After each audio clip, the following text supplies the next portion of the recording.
The kitchen smelled like butter and shame. Grace stood at the counter in the pre-dawn darkness, her fingers working the cookie dough with mechanical precision. Each elephant took shape slowly, trunk curled just so, ears wide and floppy, legs sturdy enough to stand. Her father had taught her this. Before the accident, before everything collapsed into the long gray stretch of days that followed. "You're still making those ridiculous things?" The voice cut through the silence like a blade through paper. Grace didn't turn around. She knew that tone. Had learned to navigate around it the way you'd step carefully around broken glass. Margaret Holloway, her stepmother in name only, stood in the doorway wearing her expensive dressing gown, the one she'd bought with Grace's father's life insurance money. Her face held that particular expression she reserved for Grace, disgust wrapped in tired patience. "The social is tonight," Grace said quietly. "You told me to bring something. I told you to bring something respectable, something that wouldn't embarrass me further." Margaret moved closer, her silk slippers whispering against the floor. "Look at you, 24 years old and playing with cookie cutters like a child." Grace's hands stilled. The elephant she'd been shaping sat half-formed on the counter, waiting. "They're just cookies. Nothing with you is just anything, Grace. Everything you touch becomes a spectacle." Margaret picked up one of the finished elephants, examining it with the kind of clinical distance usually reserved for insects. "Your father spoiled you, let you believe your little hobbies mattered, but he's gone now and the real world doesn't care about whimsy. The real world." As if Grace hadn't been living in it for the past 3 years. As if every day hadn't been a lesson in exactly how little the world cared. "I'll finish these and clean up," Grace said. "I won't. You'll finish them, and you'll bring them tonight, and you'll stand there while everyone sees exactly what I've had to deal with." Margaret set the cookie down with deliberate care. "Maybe then someone will take pity on me. Or better yet, maybe some desperate farmer will take pity on you and get you out of my house." She left before Grace could respond. Not that there was anything to say. They'd had versions of this conversation 100 times. 1,000. Each one left Grace feeling smaller, more translucent, like she was slowly disappearing from her own life. But she kept making the elephants anyway, because her father had once told her something she couldn't quite forget. "The world tries to make us small, Gracie, but remembering joy, that's rebellion." The town of Millbrook dressed itself up for Christmas like a woman trying too hard at a dance she wasn't invited to. Evergreen garlands draped over storefronts that barely stayed open. String lights outlined buildings that needed paint. The social hall, the grandest building in town, which wasn't saying much, blazed with warm light and carefully curated cheer. Grace stood outside in the cold, holding her plate of cookies and trying to remember how to breathe. Through the windows, she could see them. The women of Millbrook in their finest dresses, hair styled with precision, laughing with mouths that looked like weapons. The men in pressed suits, talking business and weather with the easy confidence of people who'd never questioned their place in the world. And then there was Grace, wearing the dress she'd made herself from fabric she'd found on sale. Hair pulled back in a simple braid because she'd never learned to do anything fancier, carrying cookies shaped like elephants because she didn't know how to be anything other than what her father had taught her to be. "You going in, or you planning to freeze to death out here?" Grace spun around. Old Mr. Chen stood behind her, stamping his feet against the cold. He ran the general store and had been kind to her father once, which meant he tolerated Grace with distant politeness. "Just gathering my courage," Grace said. He looked at her plate. "What have you got there?" "Elephants." Something shifted in his expression. Not quite a smile, but close. "Your daddy used to make those. Brought them to the store every Christmas. Kids loved them." "I remember. He was a good man. Too good for this town, probably." Mr. Chen pulled his coat tighter. "You know they're going to tear you apart in there." Grace's throat tightened. "I know. So why go?" "Because Margaret will make my life even worse if I don't." He nodded slowly, understanding passing between them without further words. In Millbrook, everyone knew what it meant to live under someone else's power. Everyone had their own version of Margaret. "Well," Mr. Chen reached for the door. "Might as well get it over with." The moment Grace stepped inside, conversation didn't stop. It shifted, became sharper, more pointed. She felt the weight of attention like physical pressure against her skin. The social hall had been transformed into a winter wonderland of aggressive perfection. 3 long tables sagged under the weight of elaborate desserts, layered cakes with mirror glazes, delicate French pastries, chocolate sculptures that probably cost more than Grace spent on food in a month. And then Grace's elephants, sitting on their humble plate like refugees from a different, simpler world. Oh my! The voice belonged to Patricia Harrington, the mayor's wife and unofficial queen of Millbrook society. She stood at the dessert table with 2 of her closest allies, women whose names Grace could never quite remember because they blurred together into one hydra-headed entity of judgment. How quaint, Patricia said, picking up one of Grace's cookies with 2 fingers as if it might contaminate her. Did you make these yourself, Grace? The question was a trap. Grace knew it. Everyone in earshot knew it. But there was nothing to do except walk into it. Yes, ma'am. How sweet. Like something a child would make for their mother. Patricia's smile was all teeth and no warmth. Though I suppose when you don't have much to work with, you do what you can. The women around her made sympathetic noises that weren't sympathetic at all. My father taught me, Grace said, hating how small her voice sounded. It was something we did together. Oh, we remember your father. This from one of Patricia's companions, Susan, maybe? Such a gentle soul, though perhaps a bit too gentle for his own good. Never did amount to much, did he? The words hit like a slap. Grace felt her face burn. He was a good man. Of course he was, dear. Good men rarely make much money, though, do they? Patricia set the cookie down, brushing imaginary crumbs from her fingers. Still, it's admirable that you're keeping his memory alive, even if it's in such a simple way. Grace wanted to leave, wanted to grab her plate and run back out into the cold and never stop running, but her feet wouldn't move. She stood frozen while Patricia and her circle dissected her offering with surgical precision, each comment designed to draw blood without leaving visible marks. Then something unexpected happened.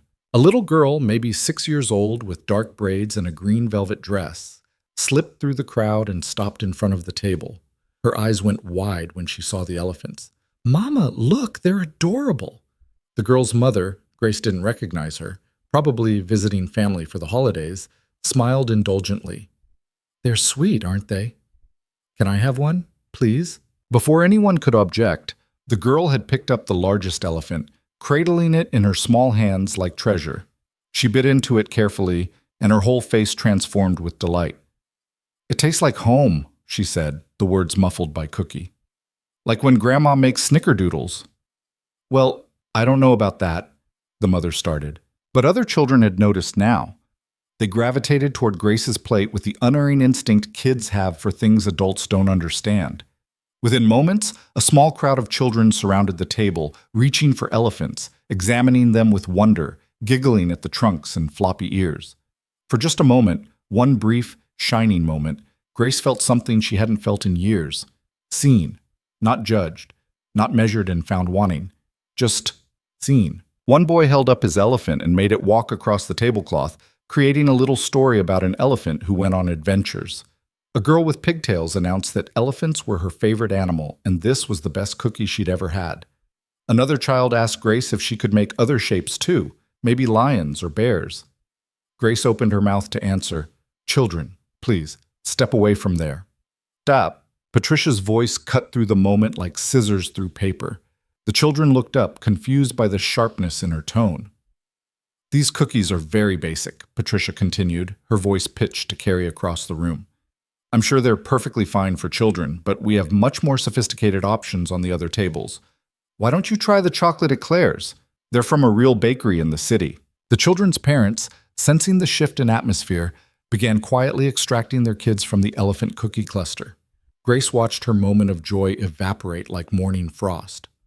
Though I suppose, Patricia said, loud enough for half the room to hear, we should appreciate that Grace contributed something, even if it's more suited to a child's birthday party than an adult social gathering. Laughter rippled through the nearby crowd, not the warm laughter of shared joy. The other kind.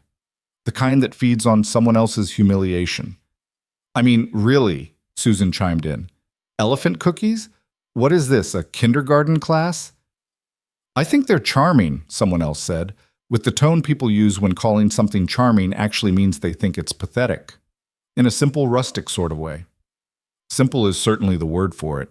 Did you see the icing? It's so uneven. And the shapes? They're all slightly different sizes. No consistency at all. Grace stood there, her face burning, as the women she'd grown up around tore apart the one thing she'd dared to bring, the one connection she still had to her father, the one small act of rebellion against a world that wanted her to disappear. Her hands clenched at her sides.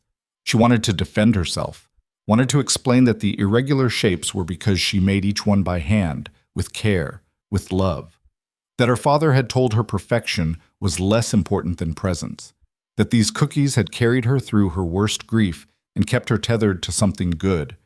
But the words wouldn't come. They never did when she needed them most. Honestly, Margaret, Patricia said, turning to Grace's stepmother, who had materialized beside her with impeccable timing. You have the patience of a saint putting up with this. The girl clearly has no social awareness whatsoever. Margaret's expression was perfect sympathy. I do try, but you can't teach what isn't there to begin with. The betrayal landed like a physical blow. Not that Grace should have been surprised. Margaret had never been on her side, but hearing it stated so baldly in front of everyone. Perhaps it's time we face facts, Margaret continued, warming to her audience. Grace is simply not cut out for polite society. She's more comfortable in the kitchen, which is fine, of course. Every community needs its laborers, but trying to force her into social situations only embarrasses everyone involved. How charitable of you to keep trying, Patricia murmured.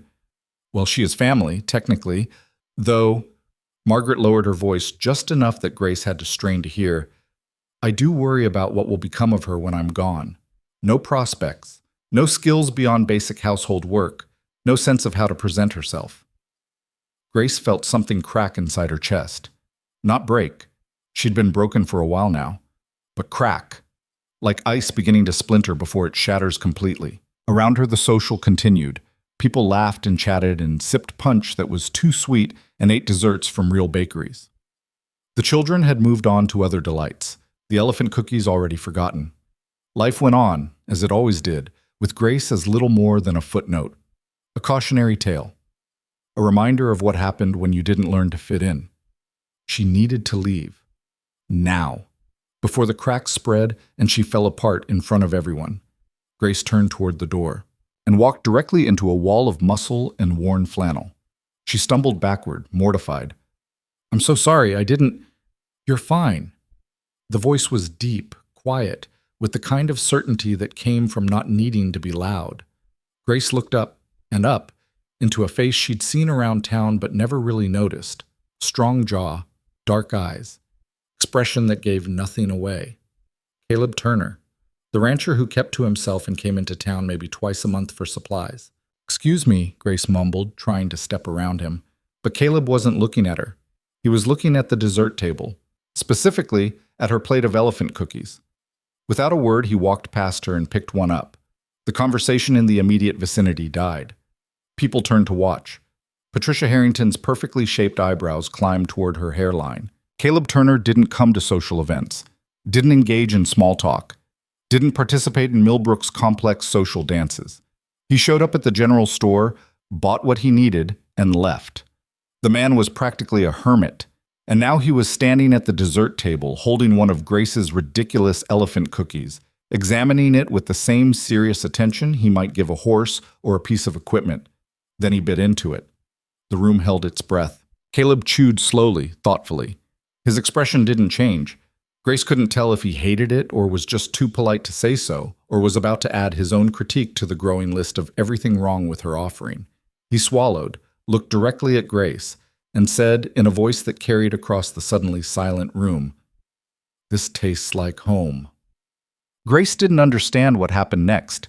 Patricia made a strangled sound somewhere between outrage and confusion. Margaret's face went through several complicated expressions before settling on frozen shock.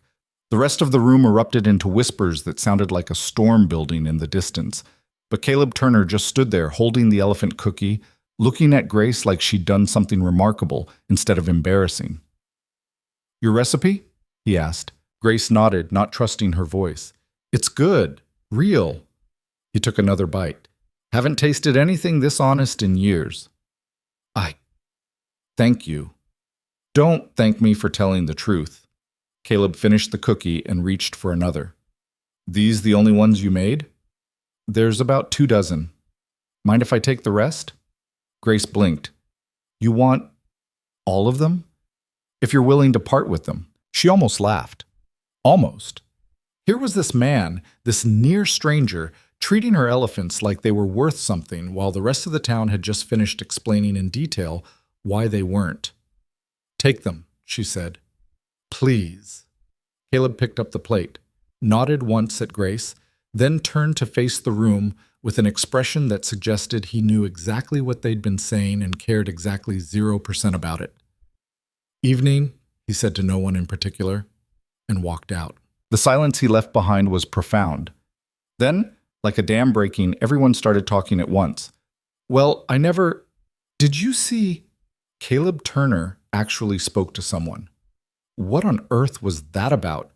Patricia recovered first, her voice cutting through the chaos with practiced authority. Well, I suppose we all know Caleb has always been eccentric. Living out there alone for so long, one can't expect refined tastes. The tension broke.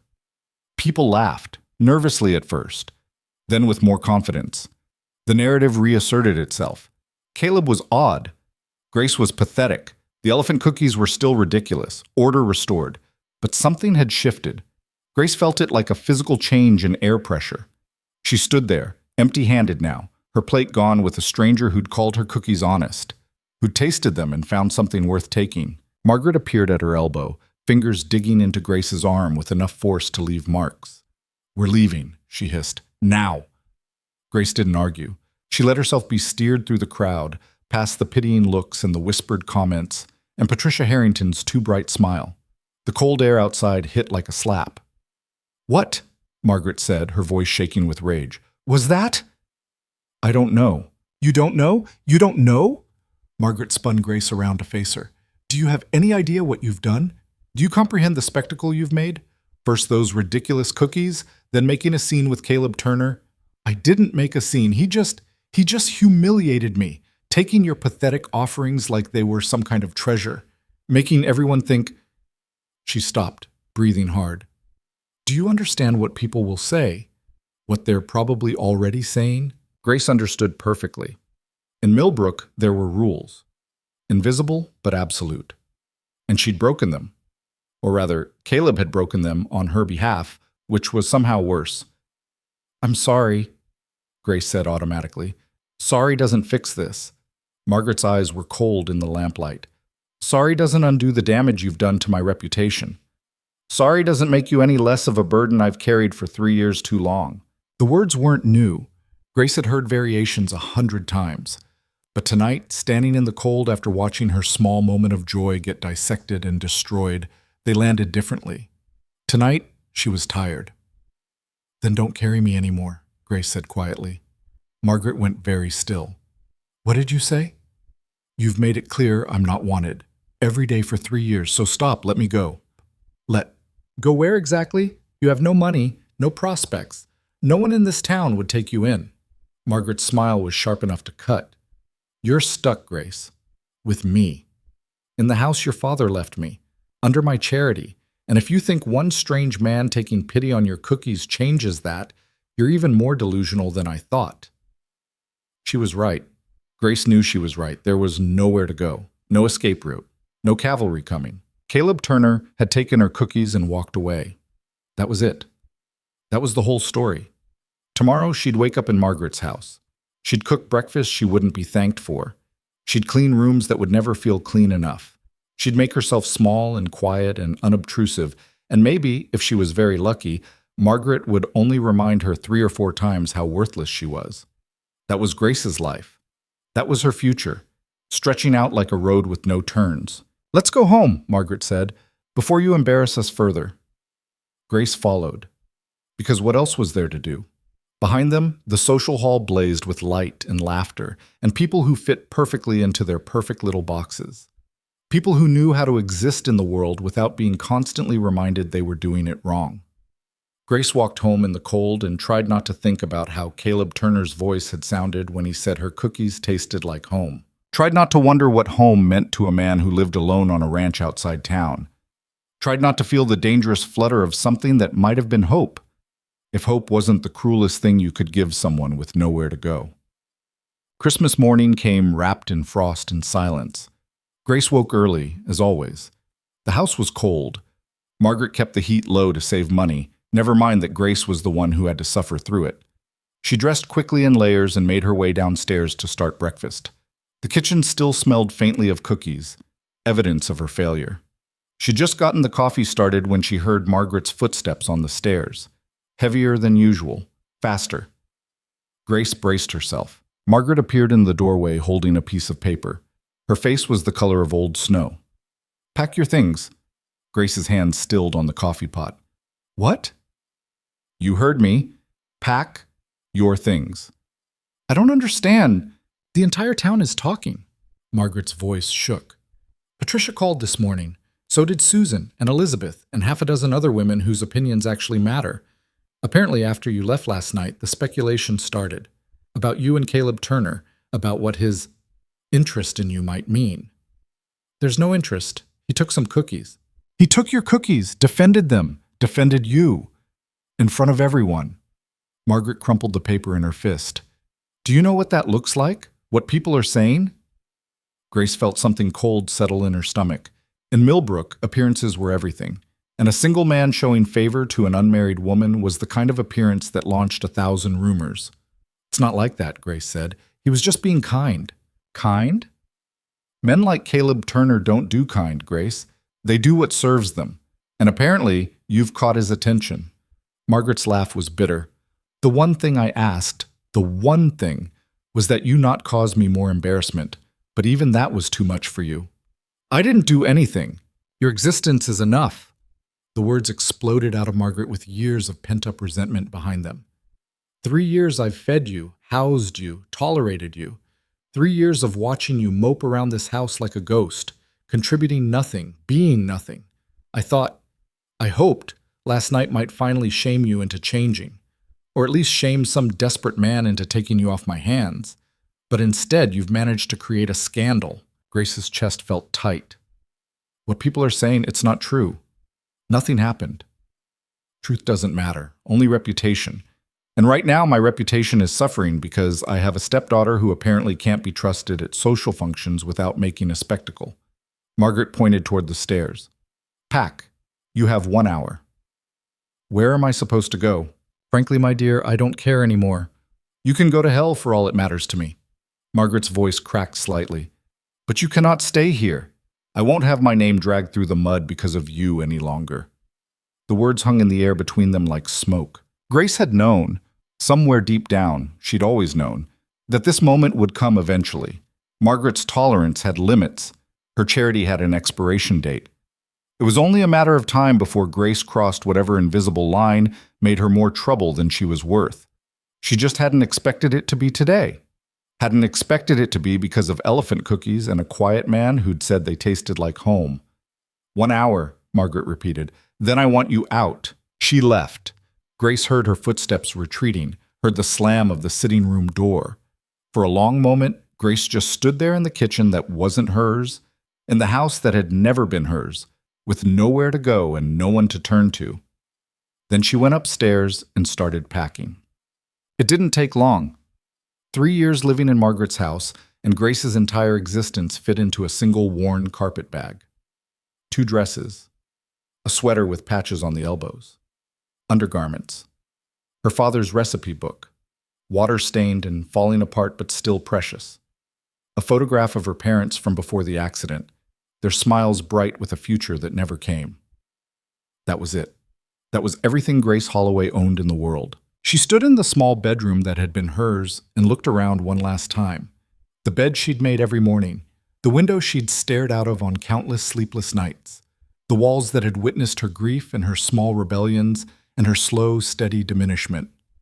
She wouldn't miss it. That was the strangest part.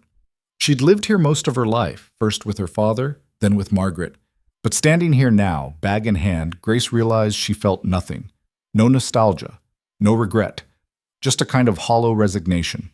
She carried her bag downstairs. Margaret was in the sitting room, pointedly not watching. The message was clear: no goodbyes, no last-minute reconciliations. Just go. Grace went. She walked out into the Christmas morning cold with her carpet bag and her father's recipe book, and no plan whatsoever. The street was empty. Everyone still inside with their families, their presents, their warm fires, and warmer futures. Grace stood on the front step of the house that had never been home and realized she had absolutely no idea what to do next. The church was 2 blocks away. Maybe she could shelter there for a few hours. Figure out. Grace Holloway? She turned. A man stood beside a wagon, not fancy, but sturdy, work-worn. The kind of wagon used for hauling supplies, not impressing people. And sitting on the wagon's bench holding the reins was Caleb Turner. Grace's brain stuttered to a halt. Mr. Turner? Caleb climbed down from the wagon with easy economy of movement.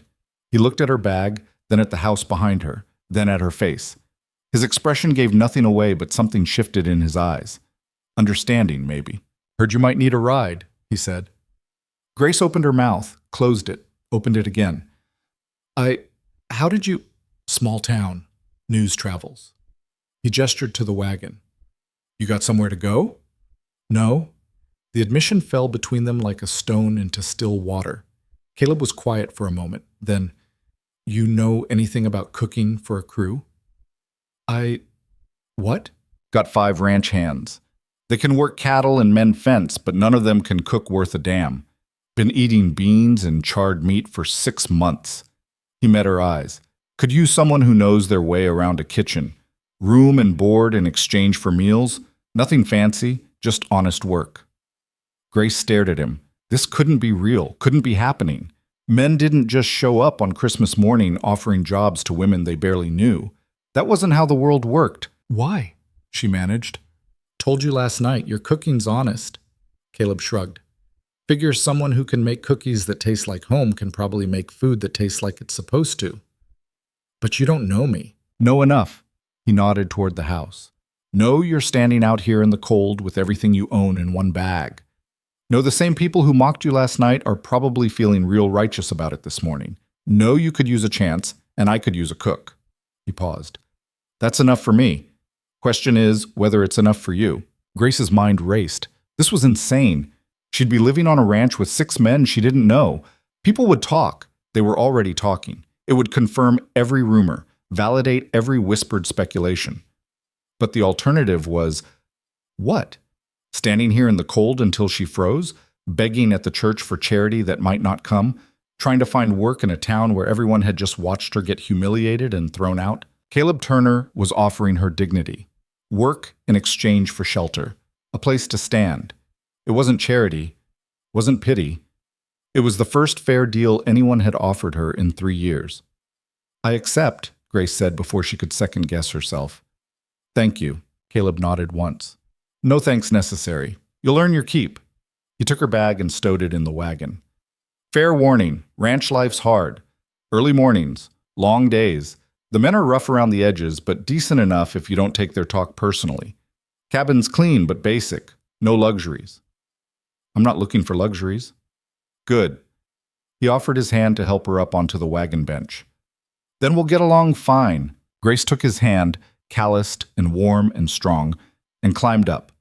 As she settled onto the bench, she looked back at Margaret's house one last time. The curtain in the sitting room twitched. Margaret, watching, making sure Grace actually left. Grace turned forward and didn't look back again. Caleb clicked to the horses, and the wagon lurched into motion. They left Millbrook behind as Christmas bells began to ring in the cold, clear air, the sound carrying across the empty streets like a benediction Grace didn't deserve but was grateful for anyway. She didn't know where she was going, didn't know if this was the right choice or another spectacular mistake. But for the first time in 3 years, Grace Holloway was moving forward instead of just enduring. And that, for now, was enough. The ranch appeared on the horizon like something from a different world entirely. Grace had spent the entire wagon ride in silence, watching the town shrink behind them until it was nothing but a smudge of smoke against the winter sky. Caleb hadn't pushed for conversation, which she was grateful for. She didn't have words yet for what had just happened, didn't know how to process the fact that her entire life had changed in the span of 2 hours. The land out here was different, wider, harsher. The kind of landscape that didn't pretend to be gentle. Bare trees stretched skeletal branches toward a gray sky. Frozen fields rolled out in every direction, broken only by occasional fence lines and distant cattle that looked like dark spots against the snow. "That's the main house," Caleb said, pointing to a 2-story structure with weathered siding and a wide porch. "I'm up there. Hands live in the bunkhouse, that building to the left. Kitchen's between them. You'll be in the cabin." He gestured to a small building set slightly apart from the others. "Used to be the foreman's quarters before he retired. It's yours now." Grace studied the cabin. It was small, maybe 2 rooms from the look of it, but the roof looked solid, and there was smoke coming from the chimney. "I had Marcus fire up the stove this morning," Caleb said, following her gaze. "Should be warm by now." "You were that certain I'd say yes?" "No, but I was certain you'd need somewhere warm either way." He pulled the wagon to a stop near the cabin. "Whether you stayed or not was up to you." He climbed down and retrieved her bag before Grace could protest. She followed him to the cabin door, her fingers numb from the cold despite her gloves. Inside was sparse but clean, a main room with a small stove, a table, 2 chairs, and a narrow bed against one wall. A second doorway led to what looked like a storage room. The walls were bare wood, the floor was worn, and there wasn't a single decorative thing in sight. It was perfect. "Needs personalizing," Caleb said, setting her bag on the table. "But it's sound. Roof doesn't leak. Stove works. Door locks from the inside." He pulled a key from his pocket and set it beside her bag. "Only 2 keys exist. You've got one, I've got the other. For emergencies only. Your space is yours." Grace stared at the key. When was the last time she'd had a space that was truly hers? The bedroom at Margaret's house had never locked, had never been private. Margaret walked in whenever she pleased, usually to criticize something. "Thank you," Grace said quietly. Caleb nodded. "I'll let you settle in. Dinner's at 6. Kitchen's the building between here and the bunkhouse. You can't miss it. I'll introduce you to the crew then." He paused at the door. "Grace?" She turned. "This is a job. You cook, you get room and board. That's the deal. Nothing more, nothing less. Anyone gives you trouble, you tell me. Clear?" "Clear." He left, closing the door softly behind him. Grace stood alone in her new home, her first real home in 3 years, and felt something dangerous building in her chest. Not quite hope. She'd learned better than that. But maybe possibility. She unpacked her bag slowly, putting her 2 dresses in the small wardrobe, setting her father's recipe book on the table, like a talisman. The photograph of her parents she propped against the lamp. Then she sat on the bed, which was surprisingly comfortable, and tried to understand what she'd just done. She'd left Millbrook, left the only life she'd known, followed a near stranger to a ranch full of men she'd never met to do a job she'd never been paid for. It was either the bravest thing she'd ever done or the stupidest. Grace was betting on stupid, but she was too tired to care. She lay back on the bed and stared at the ceiling beams until exhaustion pulled her under. When she woke, the light had changed. Later afternoon, judging by the angle of sun through the small window. Grace sat up, disoriented for a moment before memory crashed back. The ranch, Caleb, the job, dinner at 6. She had no idea what time it was now, but panic fluttered in her chest anyway. She couldn't be late, not on her first day, not when this was the only chance she had.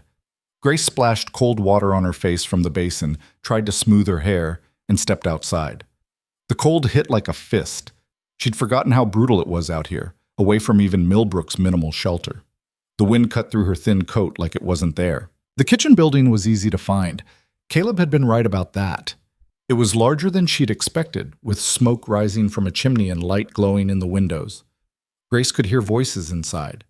Male voices, rough with the day's work, laughing about something. She hesitated at the door, hand on the knob, heart hammering. This was it. The moment she'd meet the men she'd be cooking for. The moment they'd judge whether she was worth keeping or just another mistake. Grace took a breath and walked in. The conversation died instantly. 5 men sat around a large wooden table, cards scattered in front of them. They all turned to look at her with varying degrees of surprise. "Well, hell," one of them said. "Boss wasn't kidding." "Language," another man said, elbowing him. "There's a lady present." Barely noticed, what with you lot looking like you've seen a ghost. This last comment came from Caleb, who'd appeared from what looked like a pantry area. He carried a sack of flour that he set on the counter with a heavy thump. Grace, these are the hands. Hands, this is Grace Holloway. She'll be cooking for us starting today, so I suggest you make her feel welcome unless you want to go back to Marcus's attempts at food. Hey now, protested a tall, lanky man with sun-weathered skin. My beans ain't that bad. Your beans could be used as ammunition, said the man who'd cursed. He stood up, wiping his palm on his pants before extending it to Grace. Tommy Reeves, sorry about the language and the staring. We don't get much company out here. Grace shook his hand. Tommy looked young, maybe early 20s, with red hair and freckles that made him look even younger. The one defending his terrible beans is Marcus Webb, Caleb continued. He's been here longest, thinks that gives him authority. Marcus grinned, showing a gap between his front teeth. Because it does. He nodded at Grace. Ma'am, welcome to the chaos.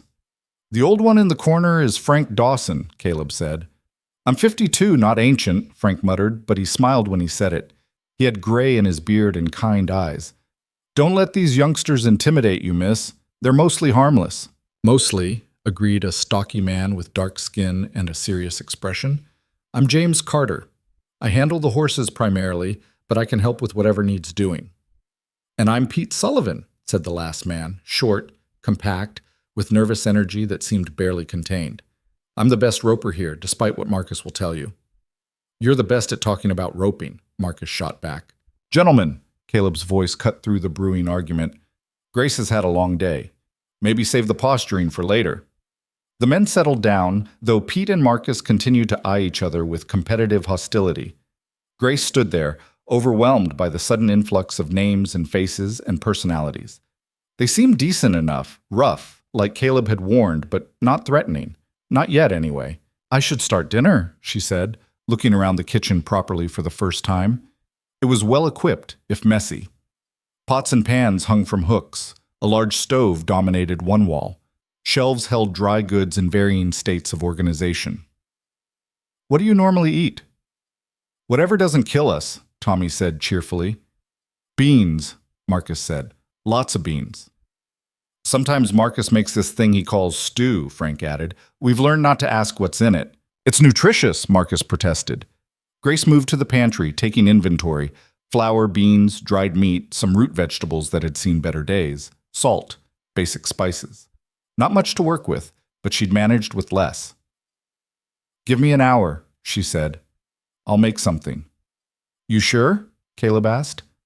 First day? You don't have to. I'm sure. Grace tied an apron she found hanging on a hook.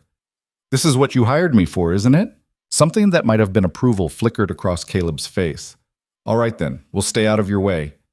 The men returned to their card game, their voices dropping to a low rumble. Grace tried to ignore them as she worked, sorting through the available ingredients, planning something simple but filling. These were working men. They needed substance, not fancy presentation. She settled on a hearty stew, better than Marcus's, she hoped, and biscuits. The stew would use up the vegetables before they went bad, and she could stretch the dried meat with beans and potatoes.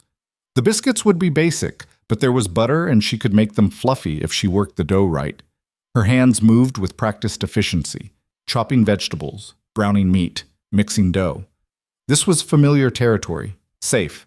She could do this with her eyes closed. Smells good already, Frank said from the table. Better than anything we've had in months. Don't jinx it, Pete muttered. Maybe it just smells good but tastes like leather. Grace's hands faltered slightly. The criticism stung, even though she knew Pete probably didn't mean it cruelly. She was used to her cooking being dismissed. Margaret had made sure of that. Pete. Caleb's voice held a warning. What? I'm just saying we should wait before we get excited. No offense, ma'am, but we've been disappointed before. None taken, Grace lied. She focused on the biscuits, cutting the dough into rounds and arranging them on a baking sheet. The stew bubbled on the stove, filling the kitchen with steam and the smell of cooking meat and vegetables. It would need another 20 minutes at least. So, Tommy said, his voice carefully casual, how do you know the boss? Grace had been expecting this question, dreading it, actually. We met in town, she said, keeping her eyes on her work. That right? Caleb doesn't spend much time in town.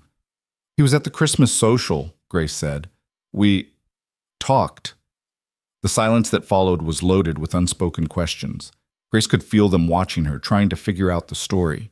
She kept her back to them and stirred the stew with more force than necessary. The Christmas social, Marcus said slowly. That was last night. Yes. And now you're here. Yes. More silence. Grace's face burned. She knew how it looked, knew what they were probably thinking. Huh, Marcus said finally. That's sudden. Marcus. Caleb's voice was flat. Drop it. I'm just making conversation, boss. You're prying. There's a difference. I have a right to know who's living on our ranch. She's living on my ranch, Caleb interrupted. Cooking for you as a favor to me. Her business is her business. Clear? The temperature in the room dropped several degrees. Grace heard chair legs scrape against wood as someone shifted uncomfortably. Clear, Marcus said, though he didn't sound happy about it. The conversation moved on to safer topics. Fence repairs, a cow with a limp, whether it would snow again before New Year's. Grace finished preparing dinner in strained silence, hyper-aware of every sound she made. When the food was ready, she served it without ceremony. Bowls of stew, a plate of biscuits, butter in a dish. The men ate like they'd been starving, which they probably had been, if Marcus's cooking was as bad as advertised. Oh my word, Frank said after his first bite. This is actual food. Told you she smelled good, Tommy said through a mouthful of biscuit. I mean, it smelled good. The food, not... He went red. Sorry. Despite herself, Grace almost smiled. This is really good, James said quietly. He was the one who'd spoken least, but his sincerity was obvious. Thank you. Best meal we've had in half a year, Pete admitted grudgingly. Maybe longer. Even Marcus nodded, too busy eating to maintain his earlier skepticism. Caleb caught Grace's eye across the table and gave a small nod. Approval. Validation. She'd done it. Made it through the first test. Grace ate her own portion standing at the counter, exhausted and anxious and still not entirely sure this was real. But the food was hot and filling, and for the first time since her father died, she'd cooked for people who actually seemed grateful. It wasn't much, but it was something. After dinner, the men helped clean up with surprising efficiency. Frank washed dishes while Tommy dried. Pete swept the floor without being asked. James organized the pantry, and Marcus, still sulking slightly, took out the scraps for the pigs. Caleb stood beside Grace as she wiped down the counter. You did well, he said quietly. Better than well. They'll sleep happy tonight. It was just stew. It was good stew, made with care. They know the difference. He paused. Marcus will come around. He's protective of the crew, doesn't like change, but he's fair once he settles. And if he doesn't settle, then he answers to me. Caleb's expression was calm, but there was steel underneath. You're under my protection here, Grace. That means something. Grace didn't know what to say to that. Protection. When was the last time anyone had offered her that? Thank you, she managed. Caleb nodded. Get some rest. Breakfast is usually around 5:30. That work for you? 5:30, before dawn. Grace was used to early mornings at Margaret's house, but this was earlier still. It works? Good. Sleep well. He left, and slowly the other men filtered out until Grace was alone in the kitchen. She finished cleaning, made sure the stove was properly banked, and stepped out into the cold. The sky was clear now, stars sharp as broken glass against the black. Grace had never seen so many stars in town. Out here, with no lights to compete, they filled the entire sky with cold, distant fire. She stood there for a moment, breathing the frozen air, trying to process everything. This morning, she'd woken up in Margaret's house with no future. Tonight, she was standing under a sky full of stars, employed and housed and, for the moment, safe. It felt fragile, like a soap bubble that might pop at any second. But it was hers. Grace returned to her cabin, locked the door with the key Caleb had given her, and climbed into bed fully dressed because it was too cold to do otherwise. Tomorrow would bring new challenges, new tests, new opportunities to fail. But tonight, she was warm and fed and alone in a space that belonged to her. It was enough. It had to be. The days that followed fell into a rhythm that was both exhausting and strangely comforting. Grace woke before dawn, dressed in the dark, and made her way to the kitchen while the world was still black and silent. She'd start the stove, begin breakfast, usually eggs, bacon, biscuits, sometimes pancakes or hash. The men would arrive in stages, stamping snow from their boots, voices low with sleep. They ate like machines designed for consumption. Grace had never seen people put away food so fast, but they noticed things too. Complimented the way she cooked the eggs, appreciated when she made extra bacon, fought over the last biscuit with surprising ferocity. After breakfast, they'd head out to their work and Grace would clean the kitchen, take inventory, plan the next meal.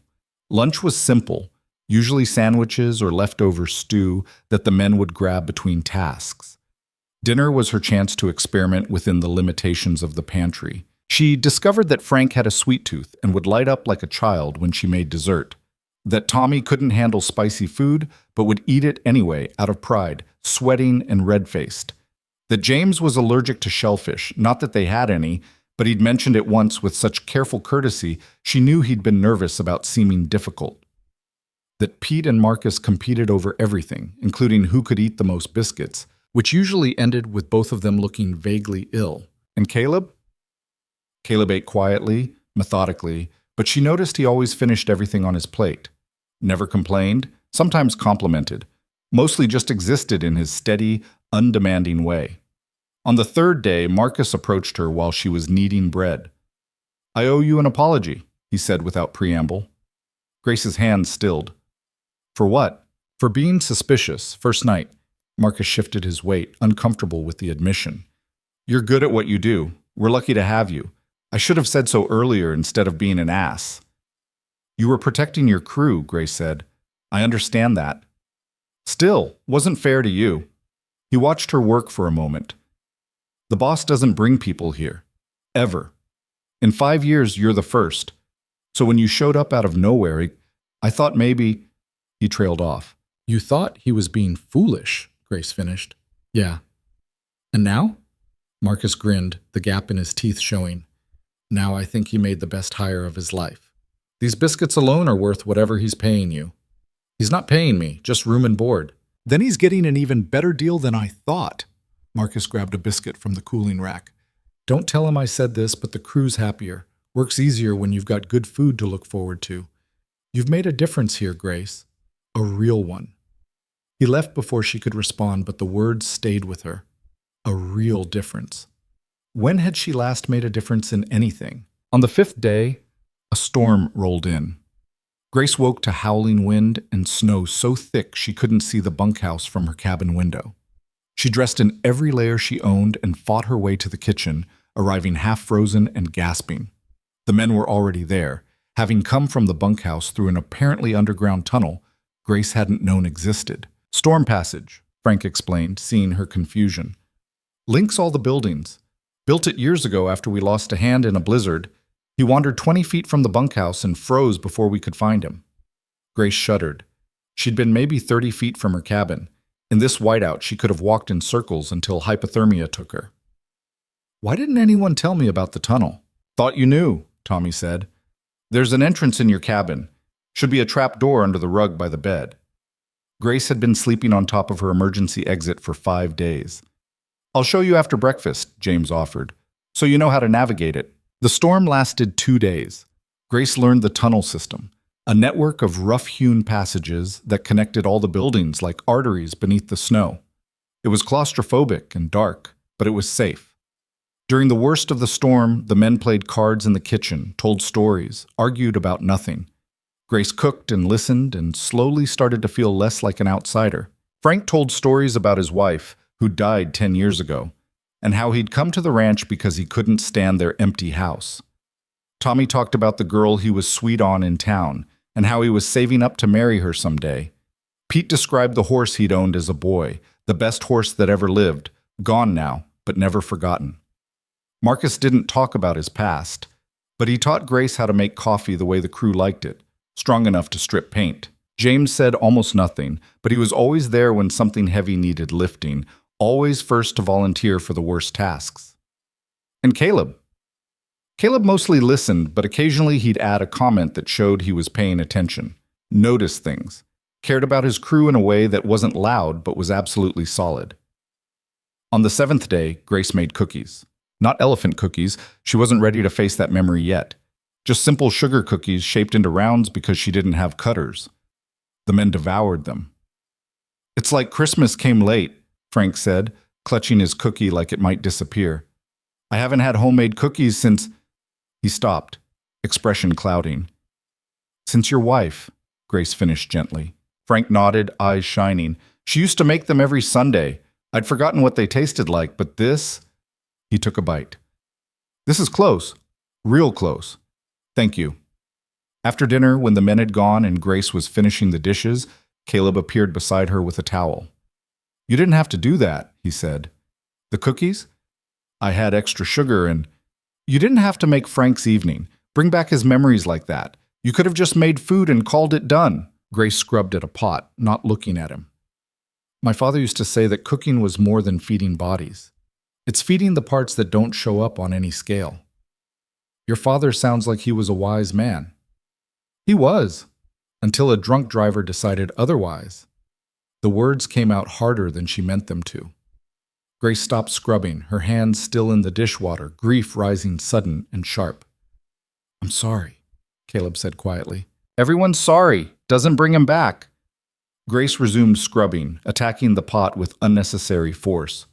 "Margaret got everything. The house, the savings, all of it. Legal wife, legal claim. Didn't matter that I was his daughter. Didn't matter that she never loved him. Just mattered that she had papers." "That's how you ended up at the social. She made you go." "She made me do a lot of things." Grace rinsed the pot, set it aside. "The cookies were her idea. A final humiliation before she married me off or proved I was worthless. Turns out they served both purposes." "They weren't worthless.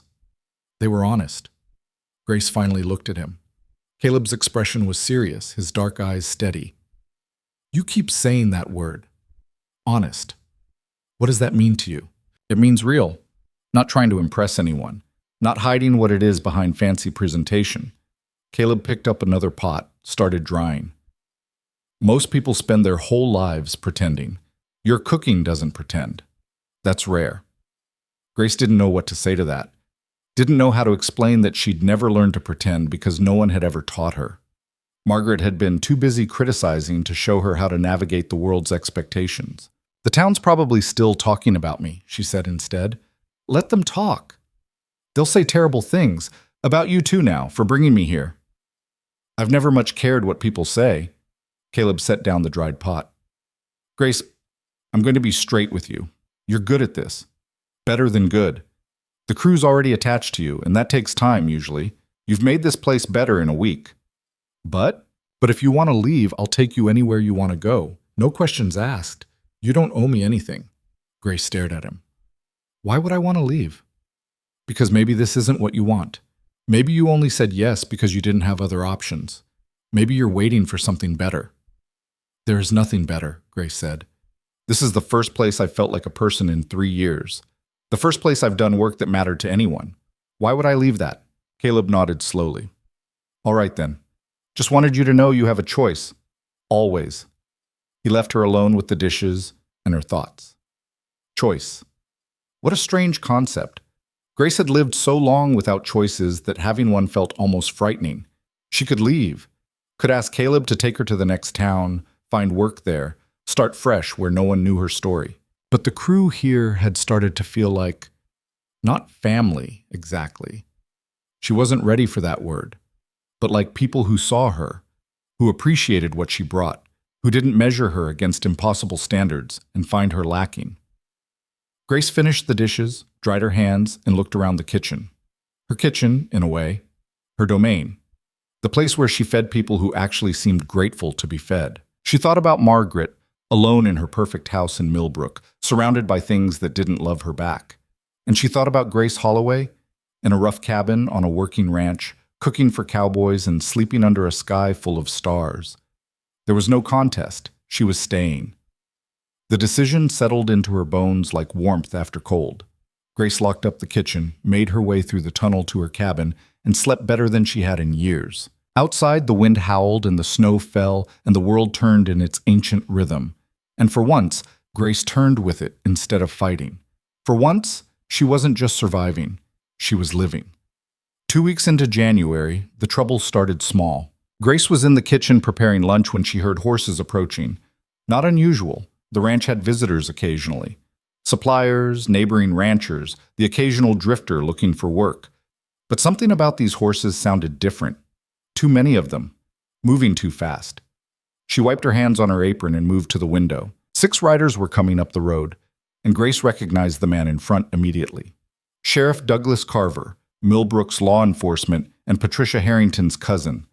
Behind him rode 5 men Grace didn't know, all wearing serious expressions and guns on their hips. Her stomach dropped.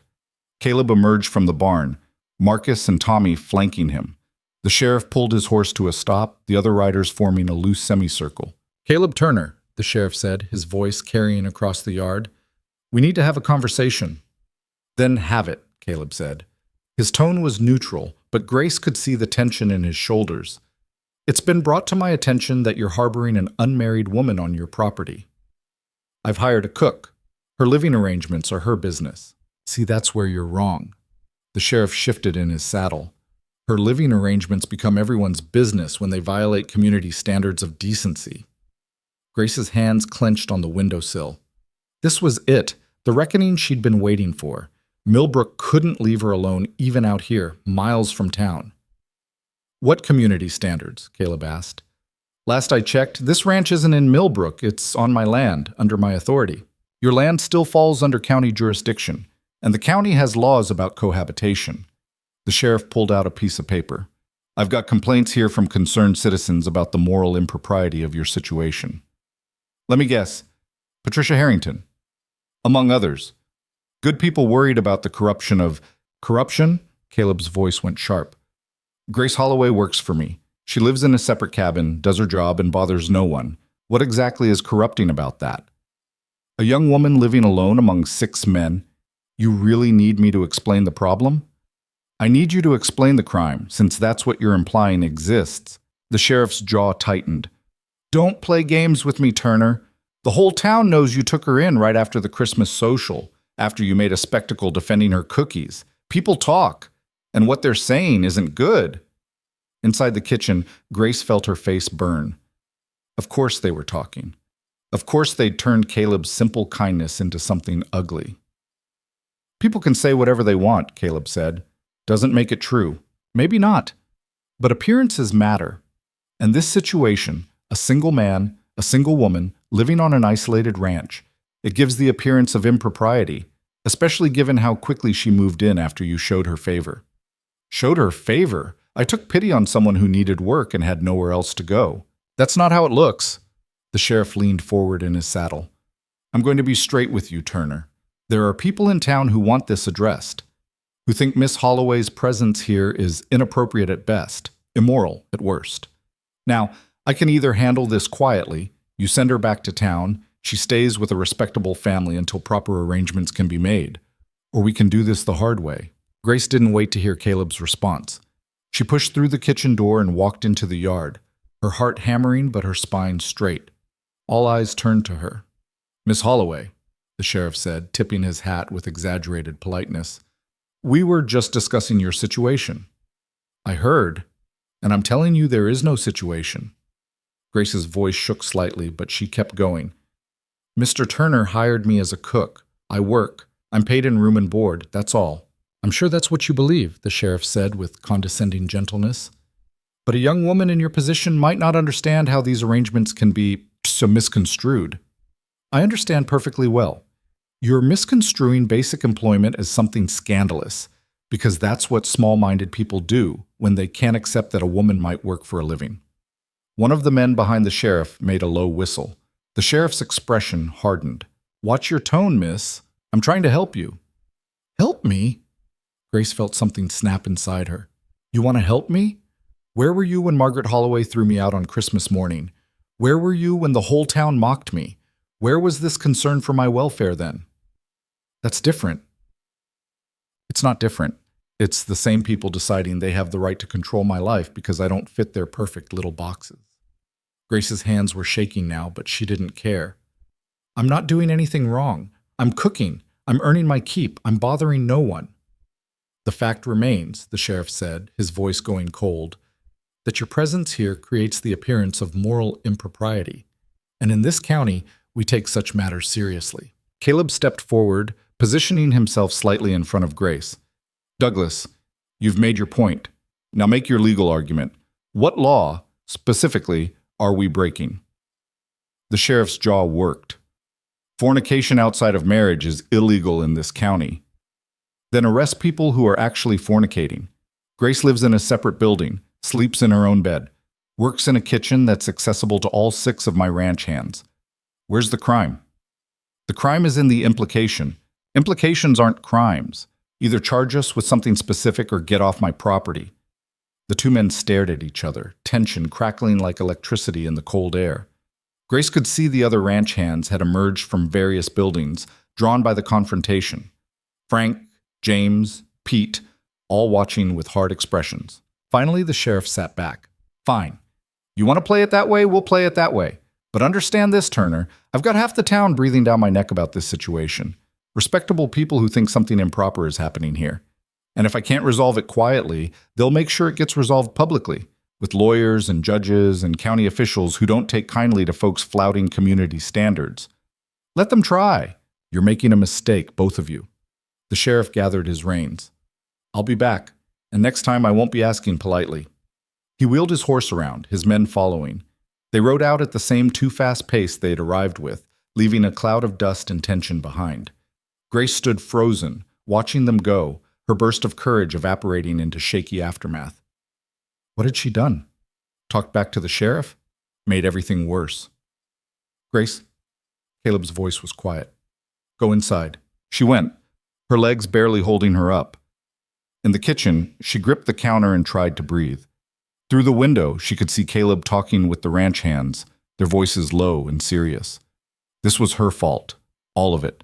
She'd brought trouble to people who'd shown her nothing but kindness. The door opened behind her. Grace didn't turn around. That was brave, Caleb said. Stupid, maybe, but brave. I made everything worse. You spoke the truth.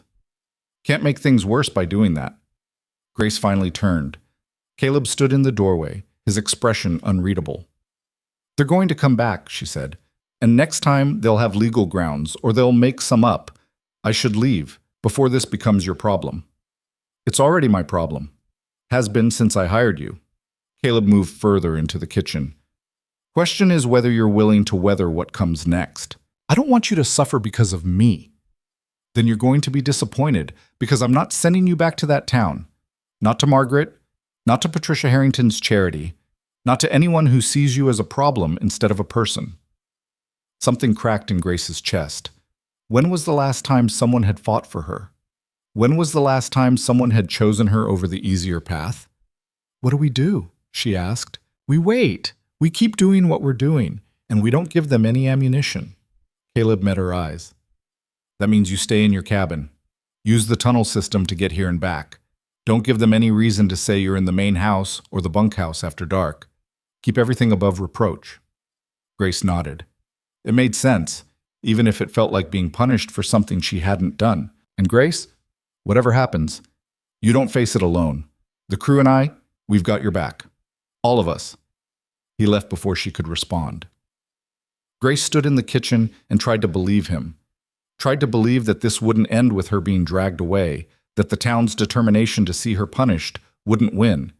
But she'd learned long ago that believing in good outcomes was a luxury she couldn't afford. The week that followed was tense. Grace threw herself into work, cooking elaborate meals she didn't have the ingredients for, scrubbing already clean surfaces, finding things to organize that didn't need organizing. The ranch hands tried to act normal, but she could feel their worry. Frank started telling more jokes at dinner. Tommy talked too much about nothing. Even Marcus's usual gruffness seemed forced. Only Caleb remained unchanged, steady, quiet, working alongside his crew like nothing was wrong. On Wednesday, Mr. Chen from the general store made the long ride out to deliver supplies. He pulled Grace aside while the men were unloading. I shouldn't be telling you this, he said quietly, but Patricia Harrington's been organizing. Got a group of women together, wives, mothers, pillars of the community. They're calling themselves the Decency Committee. Grace's stomach turned. What do they want? to see you removed from the ranch. They've been collecting statements, building a case that your presence here is corrupting. They're planning to go to the county judge, demand official action." Mr. Chen shook his head. "I told them it was nonsense, but Patricia's got them whipped up. Claims she's protecting the moral fiber of the community." "From what? A woman earning honest wages?" "From the example you're setting, that women can leave their proper place, live independently, work alongside men.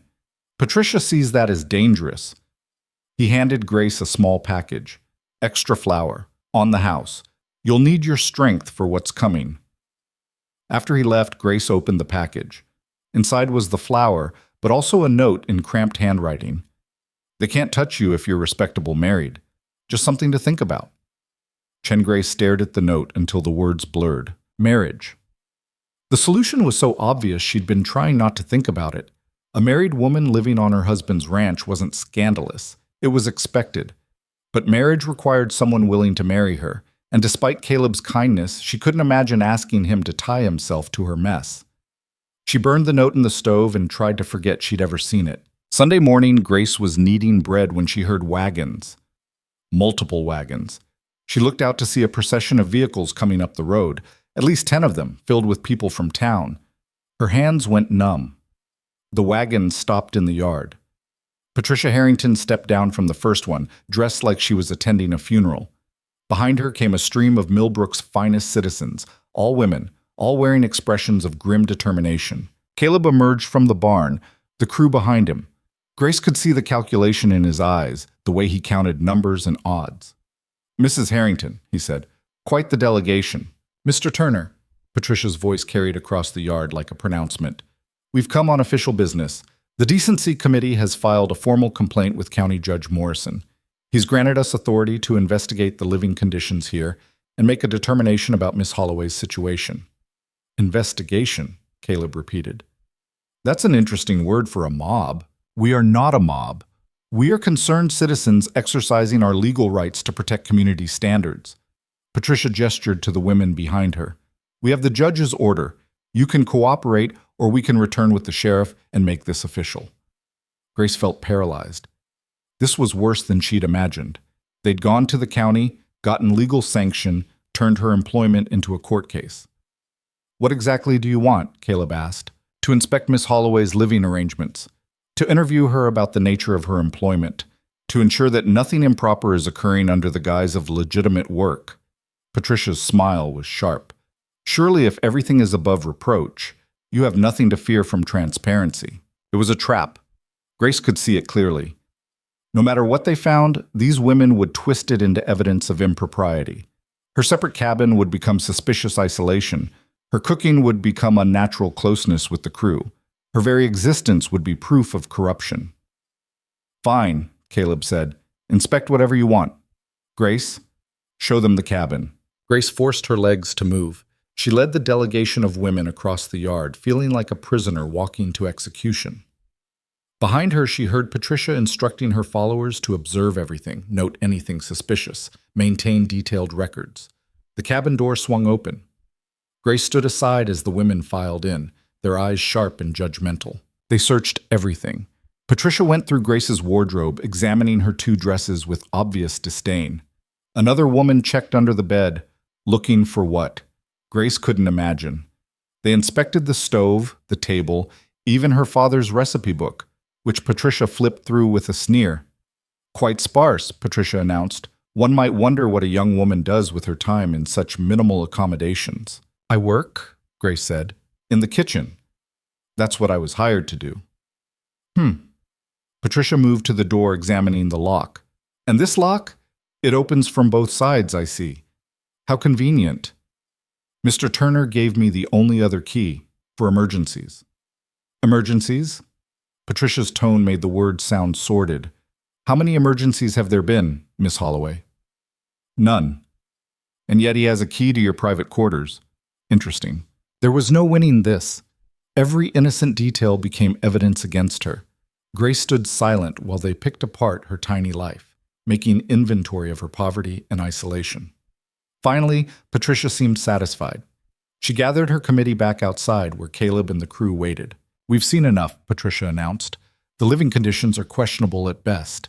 A young woman isolated in a cabin with only men for company, no proper chaperone, no oversight. The potential for impropriety is obvious. Potential isn't proof, Caleb said. The law doesn't require proof of wrongdoing, only the appearance of it, and this situation certainly has that appearance. Patricia pulled out another document. Judge Morrison has granted us the authority to remove Miss Holloway from this ranch pending a full hearing. She'll be placed in respectable housing in town until her moral fitness can be determined. Moral fitness? Grace's voice cracked. I haven't done anything wrong. That remains to be seen, but we cannot allow you to continue in a situation that so clearly violates standards of decent behavior. Patricia gestured to two of the larger women.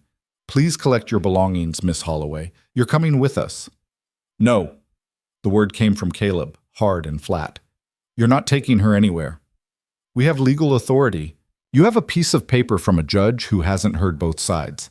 You have assumptions and prejudice and a determination to punish someone for not fitting your narrow definition of acceptable.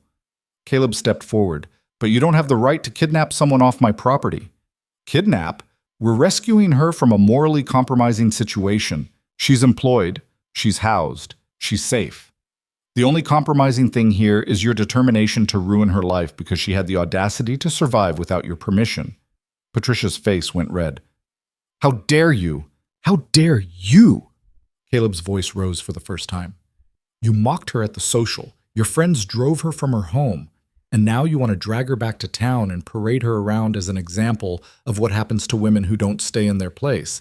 Well, I'm not letting that happen. Then you'll be in contempt of the judge's order. Let him hold me in contempt. Let him come out here himself and explain why honest work is immoral. But you're not taking Grace. The standoff stretched. The decency committee women whispered among themselves, clearly not prepared for actual resistance. Patricia's expression cycled through shock, outrage, and calculation. This isn't over, she said finally. We'll return with proper authority, and when we do, there will be consequences for your obstruction. I'll be here. Patricia climbed back into her wagon, her committee following. They pulled away in a storm of self-righteous indignation, leaving Grace and the ranch hands standing in the yard. For a long moment, nobody spoke. Then Marcus let out a low whistle. Well, that's done it. They'll be back with the sheriff and probably half the county. I know, Caleb said. They could arrest you for contempt. Arrest Grace for whatever trumped-up charge they dream up. I know that too. Frank stepped forward. Then what's the plan, boss? Because standing our ground is admirable, but it's not going to work when they show up with badges and guns. Caleb looked at Grace. Really looked at her, like he was trying to see past her fear to something deeper. Grace, I need to ask you something, and I need you to be completely honest. Her throat felt tight. What? Do you want to go back to town, to Margaret, to whatever life they're offering? Because if you do, if any part of you wants that, I'll take you myself. Right now. No judgment. No. The word came out fierce. I don't want that. I want to stay here. I want to keep working. I want... She stopped, emotion choking her. I want to not be punished for trying to live. Caleb nodded slowly. Then he turned to his crew. Frank, ride into the next county. Find a lawyer. A good one. Someone who knows property rights and harassment law. Tell them we need help and we need it fast. On it. Frank headed for the barn. Marcus, Tommy, I want eyes on that road. They come back. I want to know before they're in shouting distance. The men scattered to their tasks. James lingered, his quiet presence solid. What can I do? He asked. Stay close to Grace. If things go sideways, get her out through the tunnel system. Take her to the north pasture cabin, the one we use during calving season. Stock it with supplies. Make sure she can survive there if she has to. James nodded and left. Grace stood alone with Caleb in the yard, shaking despite the afternoon sun. This is my fault, she said. I should never have come here. Should never have put you in this position. You didn't put me anywhere. I chose this. I choose it still. Caleb's expression was fierce. Those people don't get to decide how you live your life. They don't get to punish you for surviving. And they sure as hell don't get to use the law as a weapon just because they don't like seeing a woman stand on her own. But what can we do? They have the judge. They have the law. Maybe, but I've got something they don't. What? Caleb's smile was grim. I've got the absolute certainty that I'm right and they're wrong. And I've got a crew that feels the same way. That counts for something. Grace wanted to believe him, wanted to think that being right mattered more than having power. But she'd learned the hard way that the world didn't work like that. Still, standing here with Caleb, watching him prepare for a fight he didn't have to fight, for a woman he barely knew, Grace felt something dangerous stir in her chest, not hope. She still wasn't ready for that word. But maybe faith in this man, in this place, in the possibility that sometimes the world surprised you. "Thank you," she said quietly. "Don't thank me yet. This is about to get ugly." He was right about that. The sheriff returned the next morning with 10 armed men and a warrant for Grace's arrest. The warrant was for vagrancy and moral turpitude, charges so vague they could mean anything or nothing, which was exactly the point. Grace read the document with shaking hands while Sheriff Carver and his men formed a wall of authority in Caleb's yard. "This is ridiculous," Caleb said, his voice controlled but barely. "She's employed.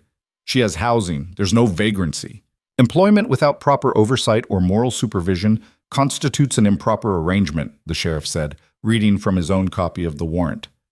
"Judge Morrison has determined that Miss Holloway's situation here violates community standards and requires intervention. Judge Morrison hasn't set foot on this property, hasn't spoken to Grace, hasn't heard one word of her side. He's heard from enough concerned citizens to make an informed decision." The sheriff's hand rested on his gun belt, not threatening, exactly, but not casual either. "Now, Miss Holloway, you can come peacefully or we can make this difficult. Your choice." Grace looked at Caleb. His jaw was tight, his hands clenched. Behind him, the ranch hands had assembled. Marcus, Tommy, Pete, James. Even Frank, who should have been on his way to find a lawyer, stood with the others. All of them looked ready to fight. And that was the problem. If Grace resisted, if Caleb tried to stop them, people would get hurt. The sheriff had 10 armed men. The ranch had 6, counting Caleb. The math wasn't complicated. "I'll go," Grace said. "Grace, no," Caleb started. "I'll go," she repeated, louder this time. "I won't have blood spilled over me. Not yours, not theirs." She met Caleb's eyes, trying to communicate something she didn't have words for. "Trust me. Wait for me. Don't do anything stupid." She wasn't sure he understood, but he didn't argue further. The sheriff looked almost relieved. "Smart choice, miss. Get your things." Grace went to the cabin, escorted by 2 of the sheriff's men like she might bolt. She packed her carpet bag for the second time in a month. The same 2 dresses, the same worn sweater, the same precious recipe book and photograph. Her entire existence compressed into portable form again. When she emerged, Caleb stood waiting with an expression that looked carved from stone. "This isn't over," he said quietly. "I know. Frank's already gone for the lawyer. We'll fight this properly, through the courts." "And if the courts are on their side?" Caleb's expression darkened. "Then we'll find another way." The sheriff cleared his throat. "Touching as this is, we need to move. Miss Holloway, you'll be staying at the Harrington house until the hearing." Grace's stomach dropped. Patricia Harrington's house? She's generously offered to provide proper supervision and moral guidance during this transitional period. It was a nightmare. Grace would rather go to jail than live under Patricia's roof, under her judgment, her constant scrutiny, and satisfaction at having won. "There must be other options," Grace said desperately. "The boarding house, or Mrs. Harrington has been appointed your temporary guardian by order of the judge. You'll reside with her." The sheriff gestured to his men. "Let's go." They put Grace in a wagon like cargo. She sat in the back, clutching her bag, watching the ranch recede behind them. Caleb stood in the yard, still as a statue, watching her go. The crew stood with him, united, angry, helpless. Grace turned forward and tried not to cry. The ride to town took 3 hours. 3 hours of silence, broken only by the creak of wagon wheels and the occasional comment between the sheriff's men. They talked about her like she wasn't there, speculating about what had really happened at the ranch, whether Turner had taken advantage of her innocence, whether she'd been a willing participant in her own corruption. Grace sat mute, her face burning, her hands clenched so tight her nails drew blood. Millbrook appeared on the horizon with all the welcoming warmth of a gallows. The wagons rolled down Main Street at a deliberately slow pace, giving everyone ample time to stop and stare. Grace saw faces she recognized, shopkeepers, Neighbors. People who'd known her father. Some looked pitying. Most looked satisfied. Patricia Harrington's house stood at the end of Oak Street, a two-story Victorian painted an aggressive shade of white. It looked like a wedding cake designed by someone who'd never tasted joy. Patricia herself stood on the porch, flanked by two women from her decency committee. She wore an expression of practiced sympathy that didn't reach her eyes. "Poor dear," she said as Grace was helped down from the wagon. "You must be exhausted. Come inside, we'll get you settled." Settled felt like the wrong word. Imprisoned seemed more accurate. The house's interior matched its exterior, obsessively clean, precisely decorated, absolutely devoid of warmth. Patricia led Grace upstairs to a small bedroom that was clearly meant for guests who wouldn't stay long. "You'll sleep here," Patricia said. "Meals are at set times. Breakfast at 7, lunch at noon, dinner at 6. You're expected to help with household tasks, of course. Consider it practice for proper domestic life." "When is the hearing?" Grace asked. "Judge Morrison will schedule it when he's ready. Could be a few days, could be a few weeks. Until then, you're under my care." Patricia's smile was sharp. "I'll do my best to rehabilitate your reputation, Grace, though I must say, you've made quite a mess of things. I worked for wages, that's all. You lived alone among 6 men on an isolated ranch. Whatever your intentions, the appearance is damning." Patricia moved toward the door. "I suggest you spend your time here reflecting on better choices, and perhaps showing some gratitude that we're willing to give you another chance." She left, locking the door behind her. Grace stood in the too-clean room and felt the walls close in. She moved to the window. It overlooked the street, but it was nailed shut. She tried the door again, knowing it was futile. Locked in, controlled, exactly where they wanted her. She sat on the bed and finally let herself cry. Not loud, desperate sobs, just silent tears that ran down her face and dripped onto her hands. She cried for the cabin she'd lost, for the crew who'd become almost like family, for Caleb who'd fought for her and lost anyway. And she cried because she was so tired of being punished for existing. The days that followed had a nightmarish quality, like living in a play where everyone knew their lines except Grace. Patricia ran her household like a military operation. Grace was woken at 6, expected to help prepare breakfast for Patricia and her husband Howard, a quiet man who seemed to live in perpetual fear of his wife. After breakfast, there were dishes to wash, floors to sweep, laundry to scrub. Lunch was a brief affair, then more chores. Dinner was formal, eaten in silence unless Patricia decided to deliver lectures about proper feminine behavior. "A woman's value is in her virtue," Patricia would say, delicately cutting her roast. "Once that's compromised, she becomes a burden to society. A woman who works alongside men loses her softness," she'd announce another night, "becomes coarse, unfeminine, unmarriageable." Grace ate in silence and tried to disappear into herself. The other women from the decency committee visited regularly, always unannounced, always ready to observe and judge. They'd sit in Patricia's parlor drinking tea while Grace served them, discussing her case like she wasn't there. "I heard Turner tried to stop the sheriff from taking her," one woman said. "Quite aggressive, apparently." "Well, he was protecting his investment," another replied. "Though what kind of investment, one can only imagine." "Such a shame. She had potential once before her father died. But without proper guidance—" Grace's hand shook as she poured tea, but she kept her expression blank. At night, locked in her room, she stared at the ceiling and tried not to lose her mind. She had no books, no occupation, nothing to do but think. And thinking led to dangerous places. What if Caleb didn't come through? What if the lawyer Frank found couldn't help? What if the judge ruled against her, declared her morally unfit, sent her to some institution for wayward women? What if this was the rest of her life, bouncing between people who saw her as a problem to be solved rather than a person to be respected? On the 5th day, Margaret visited. Grace was dusting the parlor when Patricia showed her in, the two women greeting each other like old friends united by a noble cause. "Grace," Margaret said, her voice dripping with false warmth, "how are you managing?" Grace said nothing. "I know this must be difficult for you. All of this could have been avoided if you'd simply stayed where you belonged." Margaret settled onto the sofa like she owned it. "But perhaps there's still time to salvage something from this disaster." "What do you want?" Grace asked. "Such hostility. I'm trying to help you, despite everything." Margaret smoothed her skirt. I've spoken with Judge Morrison. If you're willing to make a public apology, admit that your behavior was inappropriate, thank Mrs. Harrington for her intervention, and commit to proper supervision going forward, he might be lenient. Lenient how? Probation instead of institutionalization. You'd live under my roof again, of course, under strict guidelines. No more gallivanting off to ranches, no more pretending to be something you're not. Grace felt something cold settle in her chest. You want me to confess to sins I didn't commit, then come crawling back to you? I want you to accept reality.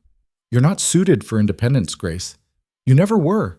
This fantasy of working and living alone, it was doomed from the start. Margaret's expression was almost pitying. I'm offering you a way out, a chance to redeem yourself and return to a proper life. Proper according to whom? According to society. According to decency. According to every standard that separates civilized people from animals. Margaret stood, brushing imaginary dust from her dress. Think about it. The hearing is in 2 days. You have until then to make your decision. She left with Patricia, the two of them talking in low, satisfied voices. Grace stood alone in the parlor, the duster still in her hand, and felt the trap close completely. They'd constructed this perfectly. Either she admitted guilt and returned to Margaret's control, or she fought and risked institutionalization. Either way, she lost. The hearing was held in Millbrook's Town Hall, a building that usually hosted school plays and community meetings, but had been transformed into a makeshift courtroom for the occasion. Grace sat at a small table facing Judge Morrison, a barrel-chested man in his 60s with silver hair and an expression of perpetual disapproval. Patricia sat behind her with the Decency Committee, a wall of righteous judgment. Margaret was there too, along with half the town, everyone eager to witness Grace's final humiliation. The only friendly face in the room was Frank, who'd returned from his lawyer hunt looking exhausted and worried. The lawyer he'd found, a young man named Thomas Green, who looked barely old enough to shave, sat beside Grace with a briefcase full of papers and an expression of nervous determination. Caleb wasn't there. Grace had looked for him, hoping against hope, but his absence felt like a hole in the room. Judge Morrison banged his gavel. We're here to determine the moral fitness of one Grace Holloway and the appropriateness of her living arrangements. Mrs. Harrington, you filed the complaint. Present your case. Patricia stood, smoothing her dress.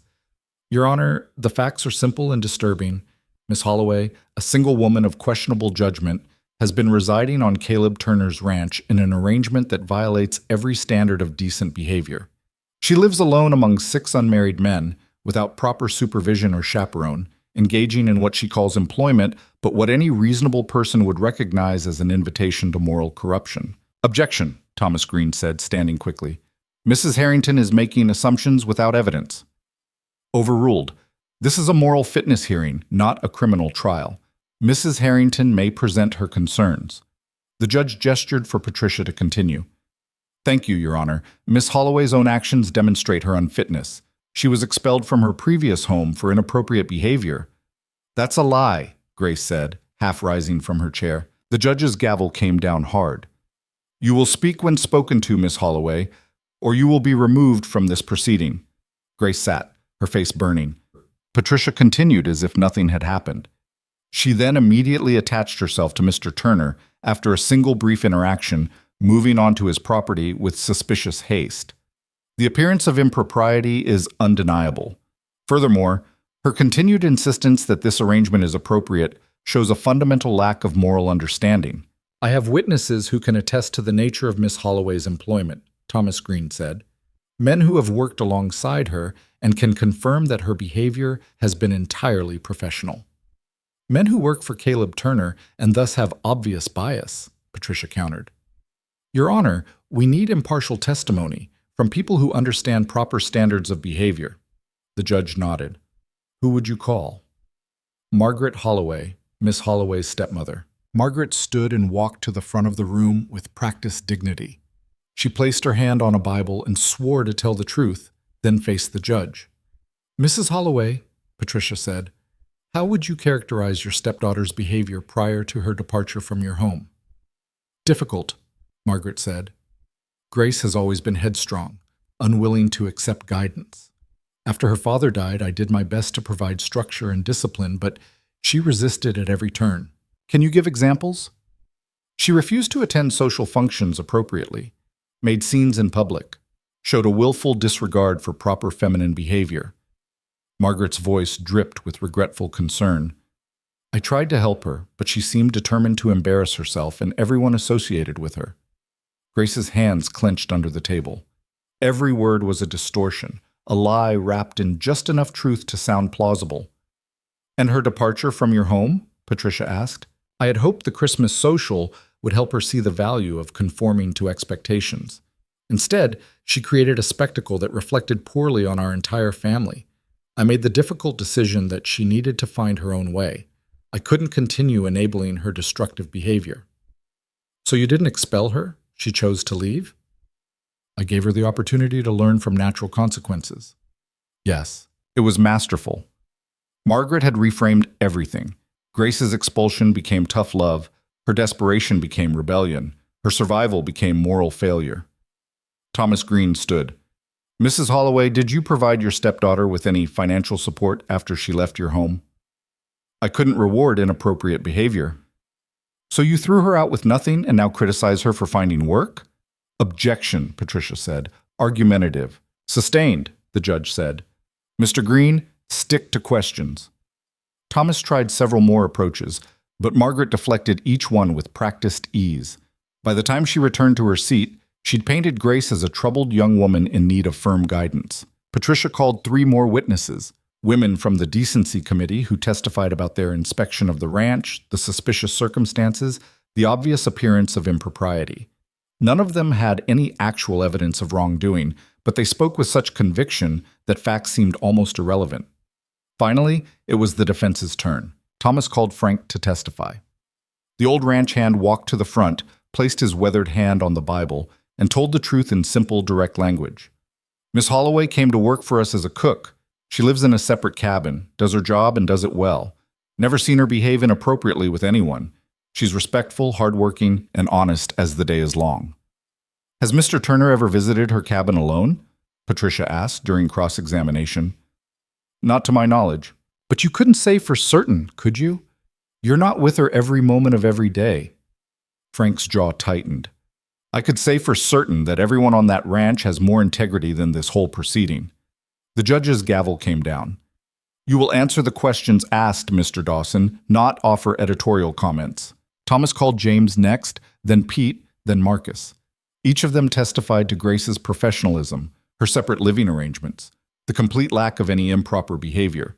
But Patricia tore into each one, highlighting their loyalty to Caleb, suggesting their testimony was biased, implying that ranch life had coarsened their moral judgment. The hearing stretched into late afternoon. Grace sat silent through all of it, watching her life be dissected by people who'd already decided her guilt. Finally, the judge called a recess to consider the testimony. Grace stood in the hallway outside the courtroom, surrounded by hostile faces.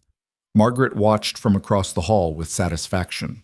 Patricia held court with her committee, already celebrating their victory. Thomas Green pulled Grace aside. It's not looking good, he said quietly. The judge is old-fashioned, believes in strict moral codes. And Patricia's built a compelling narrative. Whether it's true or not matters less than how it sounds. So what do I do? You could take Margaret's offer, public apology, return to her custody. It would end this. And spend the rest of my life as her prisoner, proving that they were right about me? Thomas had no answer to that. The recess ended.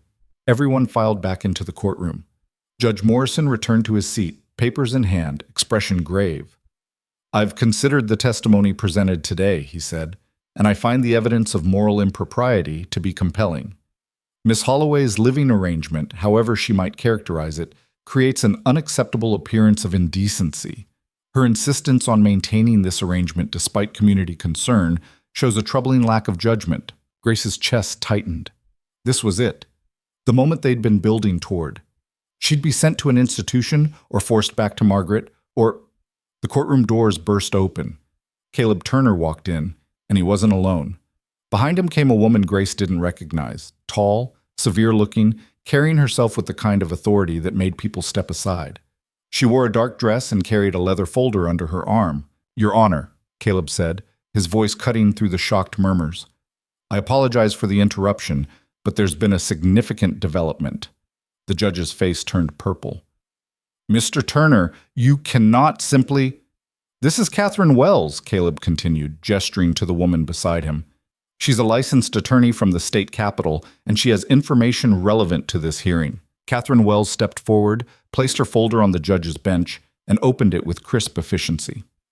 Your Honor, I've been reviewing the documentation of this case, the warrant for Miss Holloway's arrest, the grounds for this hearing, the legal justification for Mrs. Harrington's guardianship. She pulled out several papers. And I've found multiple irregularities that call into question the legitimacy of this entire proceeding. The judge looked like he'd swallowed something sour. This is highly irregular. So is arresting a woman for the crime of working for a living, Catherine said. Her voice was calm, but there was steel underneath. The warrant cites vagrancy, but Miss Holloway was employed and housed. It cites moral turpitude without any specific criminal act. And the guardianship order was issued without allowing Miss Holloway any legal representation or opportunity to contest it. Mrs. Harrington petitioned for guardianship out of genuine concern, Patricia started. Mrs. Harrington has no legal standing to petition for guardianship of an adult woman she's not related to, Catherine interrupted. And even if she did, the process requires the subject to be notified and given opportunity to object. That didn't happen here. The room erupted in whispers. Judge Morrison banged his gavel, but the noise continued. Catherine wasn't finished. Furthermore, I've examined county records. The last 3 women brought before this court on similar charges, moral fitness hearings for unmarried women living independently, all were represented by the same concerned citizens. All were declared unfit. All were placed under the supervision of families who, coincidentally, benefited financially from their unpaid labor. That's a serious accusation, the judge said. It's a serious pattern, one that suggests this court has been weaponizing morality laws to control and exploit vulnerable women. Catherine pulled out more documents. I have affidavits from 2 of those women describing the conditions they endured after being declared unfit, conditions that amount to indentured servitude. Patricia had gone white. Margaret looked ready to bolt. The Decency Committee women were whispering frantically among themselves.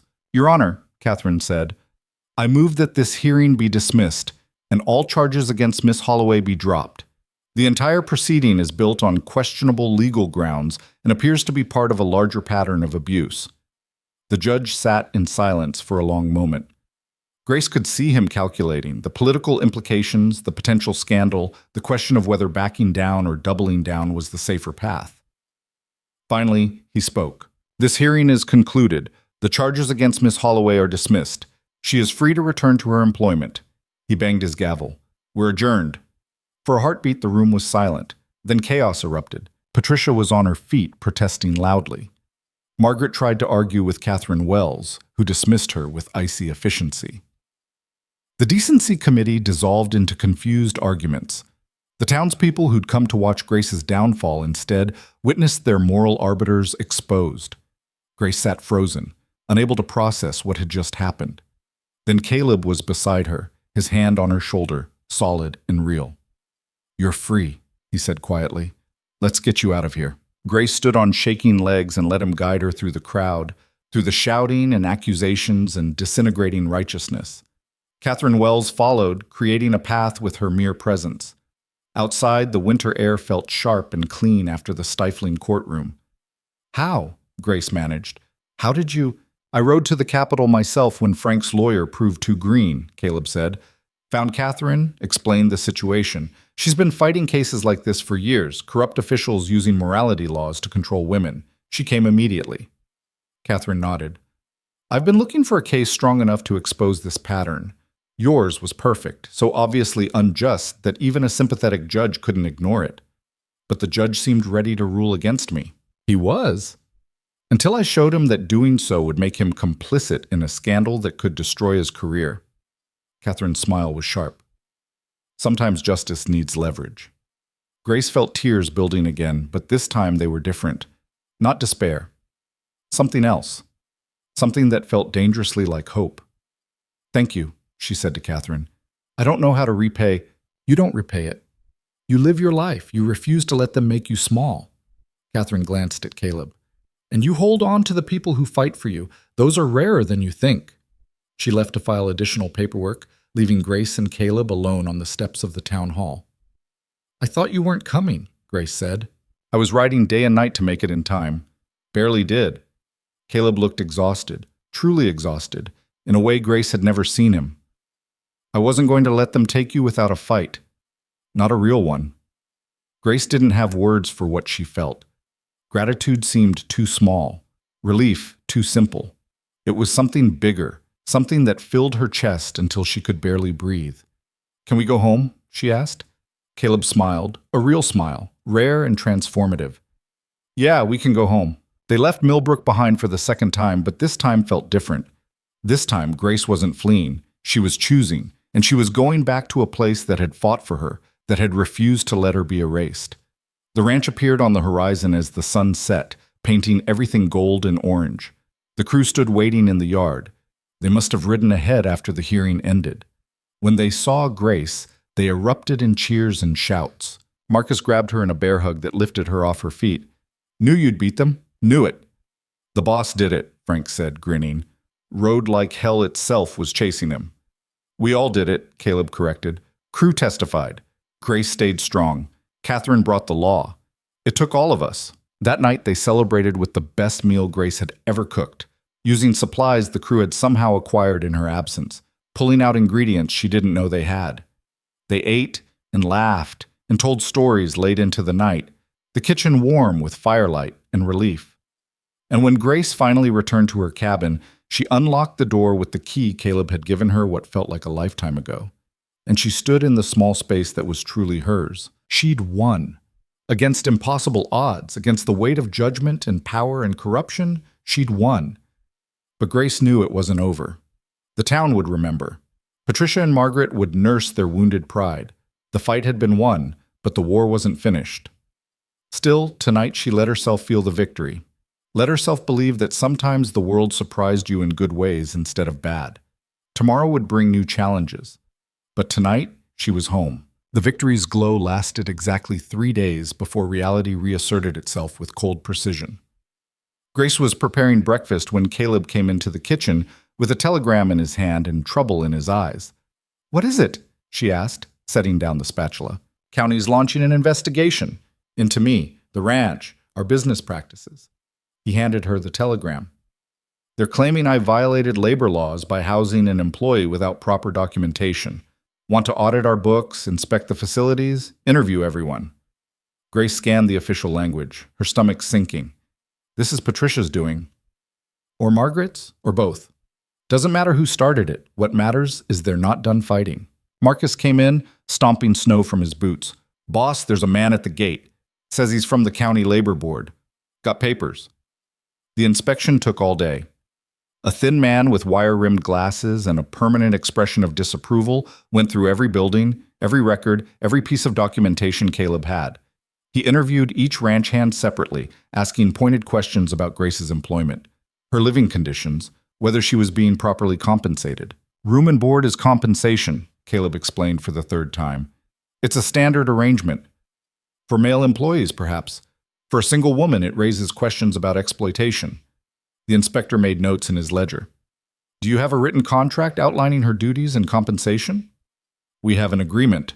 A verbal agreement isn't sufficient for legal employment, Mr. Turner, especially in a situation like this, where the appearance of impropriety has already been established. Grace wanted to scream. She was standing right there, employed and fed and housed, and they were still finding ways to make it illegal. The inspector left as the sun set, promising a full report within 2 weeks. His expression suggested the report wouldn't be favorable. That night, the crew gathered in the kitchen, not to eat, but to strategize. They're going to keep coming, Pete said. Find new angles, new laws we're supposedly breaking. They won't stop until Grace is gone or we're all in legal hell. So what do we do? Tommy asked. We can't fight forever. We fight as long as it takes, Caleb said firmly. With what money? Marcus leaned back in his chair. Legal fees aren't cheap. Catherine Wells helped us once out of principle, but she's got other cases. We hire her full-time to fight every inspection and audit. We'll be bankrupt before spring. The silence that followed was heavy with truth no one wanted to speak. Grace stood. I should go. Every head turned toward her. That's what they want, she continued. They won't stop attacking the ranch as long as I'm here. If I leave, they have no grounds. No. Caleb's voice was flat. We're not doing this again. Be reasonable. You can't sacrifice everything for what? For keeping my word? For doing what's right. Caleb stood too, his chair scraping against the floor. They want you gone because you represent something they can't control. A woman making her own choices, living her own life. If we give in now, we're saying they were right. I don't care about being right anymore, Grace said, her voice breaking. I care about you not losing everything because of me. Then care about this. You're part of this crew, part of this ranch, and we don't abandon our own. Frank nodded. Boss is right. We've faced worse than some county bureaucrat with a clipboard. Have we, though? Grace gestured helplessly. They have the law on their side. They have money and connections and time. What do we have? Each other, James said quietly. It was maybe the 10th thing Grace had heard him say in 2 months, which made it carry extra weight. That counts for something. Grace wanted to believe him, wanted to think that solidarity and principle could win against institutional power and entrenched prejudice. But she'd lived too long in the real world to have that kind of faith. She excused herself and returned to her cabin, where she sat in the dark and tried to figure out a solution that didn't exist. The next morning, Grace woke to find Caleb sitting on her porch steps. You're up early, she said, stepping outside into the frigid pre-dawn. Didn't sleep much. He looked exhausted, dark circles under his eyes. Been thinking about what you said, about sacrifice. Grace's chest tightened. Caleb, let me finish. He stood, turning to face her. You're right that this situation isn't sustainable. They'll keep attacking, keep finding new ways to make your existence here illegal. We can fight every battle and probably lose eventually. So you want me to leave? No, I want you to marry me. Grace's brain stuttered to a halt. What? Marry me. Legally. Today, if possible. Caleb spoke with the same practical tone he used discussing fence repairs. A married woman living on her husband's ranch isn't scandalous. It's expected. They'd have no grounds for investigation, no moral high ground to stand on. The whole thing ends. You can't be serious. I'm completely serious. It solves the problem. Grace stared at him, trying to process this. You want to marry me to end a legal technicality? I want to marry you because you deserve to live without constantly looking over your shoulder, because you've earned the right to exist in peace, and because... He stopped, something shifting in his expression. Because somewhere in the last 2 months, you became important to me, more important than I planned on anyone becoming. The words hung in the cold air between them. Grace's throat felt tight. This is insane. You don't marry someone to solve a problem. People marry for worse reasons. Money, status, family obligation. Caleb took a step closer. At least we like each other. At least we work well together. That's more than most marriages start with. But it's not... Grace couldn't say the word. Love. Because that would require admitting she'd been falling toward that dangerous edge herself, and admitting it would make everything more complicated. It's not a fairy tale, Caleb finished. I know, but fairy tales aren't real anyway. This is real. You're real. What we've built here is real, and I'm not willing to let them destroy it because of outdated morality laws and vicious people with nothing better to do than tear down anyone different. Grace felt tears building. You'd really do this? Tie yourself to me legally, permanently, just to protect me? I do it to protect both of us. To protect what we've started building. And yeah, Grace, to protect you. Because you matter. To me. To this place. He met her eyes. So what do you say? Will you marry me? It was the least romantic proposal in the history of proposals. No flowers, no poetry, no declarations of eternal love, just a practical solution to an impossible problem, offered by a man too straightforward to dress it up as anything else. And somehow, that made it perfect. Yes, Grace said. I'll marry you. Caleb's expression didn't change much, but something in his eyes warmed. All right then. Let's go tell the crew. The crew took the news with varying reactions. Marcus laughed so hard he nearly fell off his chair. I knew it! Knew there was something there. There's nothing there, Caleb said. It's a practical arrangement. Sure, boss, whatever you say. Marcus was still grinning. When's the wedding? Today, if we can manage it. Tomorrow at latest. That sobered everyone up. Today? Tommy's eyes went wide. You're serious? The longer we wait, the more time they have to find new ways to attack. We do this fast, we do it legal, we cut off their ammunition. Caleb looked at Grace. Unless you want time to prepare? Grace thought about traditional weddings, white dresses, flowers, family gathered, months of planning. None of that had ever been in her future anyway. Why pretend now? Fast is fine, she said. Let's just get it done. Frank stood. I'll ride into the next county, find a justice of the peace. Should be back by afternoon. I'll come with you, James offered. 2 riders are faster than 1. They left immediately, leaving Grace and Caleb to navigate the strange reality of being engaged. I should probably warn you, Caleb said as they walked back to the kitchen. I'm not easy to live with. I'm stubborn, I don't talk much, and I have specific ways I like things done. I'm difficult too, Grace countered. I overthink everything. I'm terrible at accepting help, and I have nightmares about my father's death. Sounds like we're well matched then. Grace laughed. Actually, laughed, for the first time in days.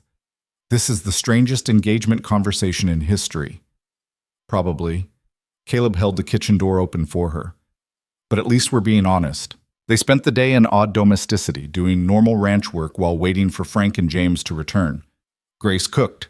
Caleb repaired tack. Marcus and Pete mended fence. Tommy organized the barn.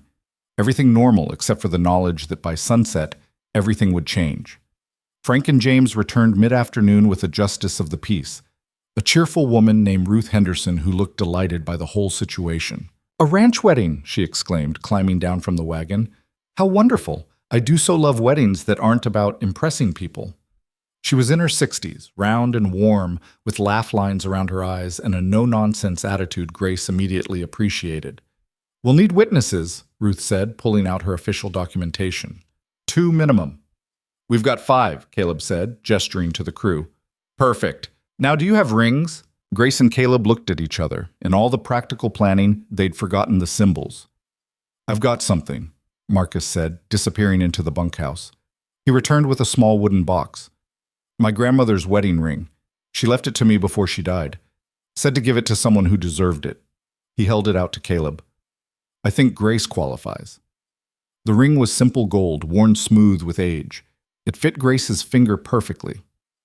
And for you, Mr. Turner? Ruth asked. Caleb shook his head. Don't need one. Nonsense. Every groom needs a ring. Ruth turned to the crew. Anyone else have family heirlooms lying around? I've got my father's ring, Frank said slowly. Haven't worn it since he passed. But if the boss wants it... The second ring joined the first. 2 pieces of other people's history, passed on to create something new. Ruth had them stand in front of the kitchen fireplace. The crew gathered around like family. The light was already fading, sunset painting everything orange and gold. Marriage, Ruth began, is many things. A legal contract, yes. A social institution, certainly. But at its heart, it's a promise between 2 people to stand together against whatever comes. To choose each other, day after day, even when it's hard, especially when it's hard. She looked at Grace and Caleb with knowing eyes. I don't know your full story, but I know enough to see this isn't a traditional romance. That's fine. Some of the best marriages I've witnessed started from practical foundations. What matters isn't how you begin, it's whether you choose to build something real together. Grace felt the weight of the words settle over her. Caleb Turner, do you take Grace Holloway to be your lawfully wedded wife? To have and to hold, in good times and bad, for as long as you both shall live? I do, Caleb said, his voice steady. Grace Holloway, do you take Caleb Turner to be your lawfully wedded husband?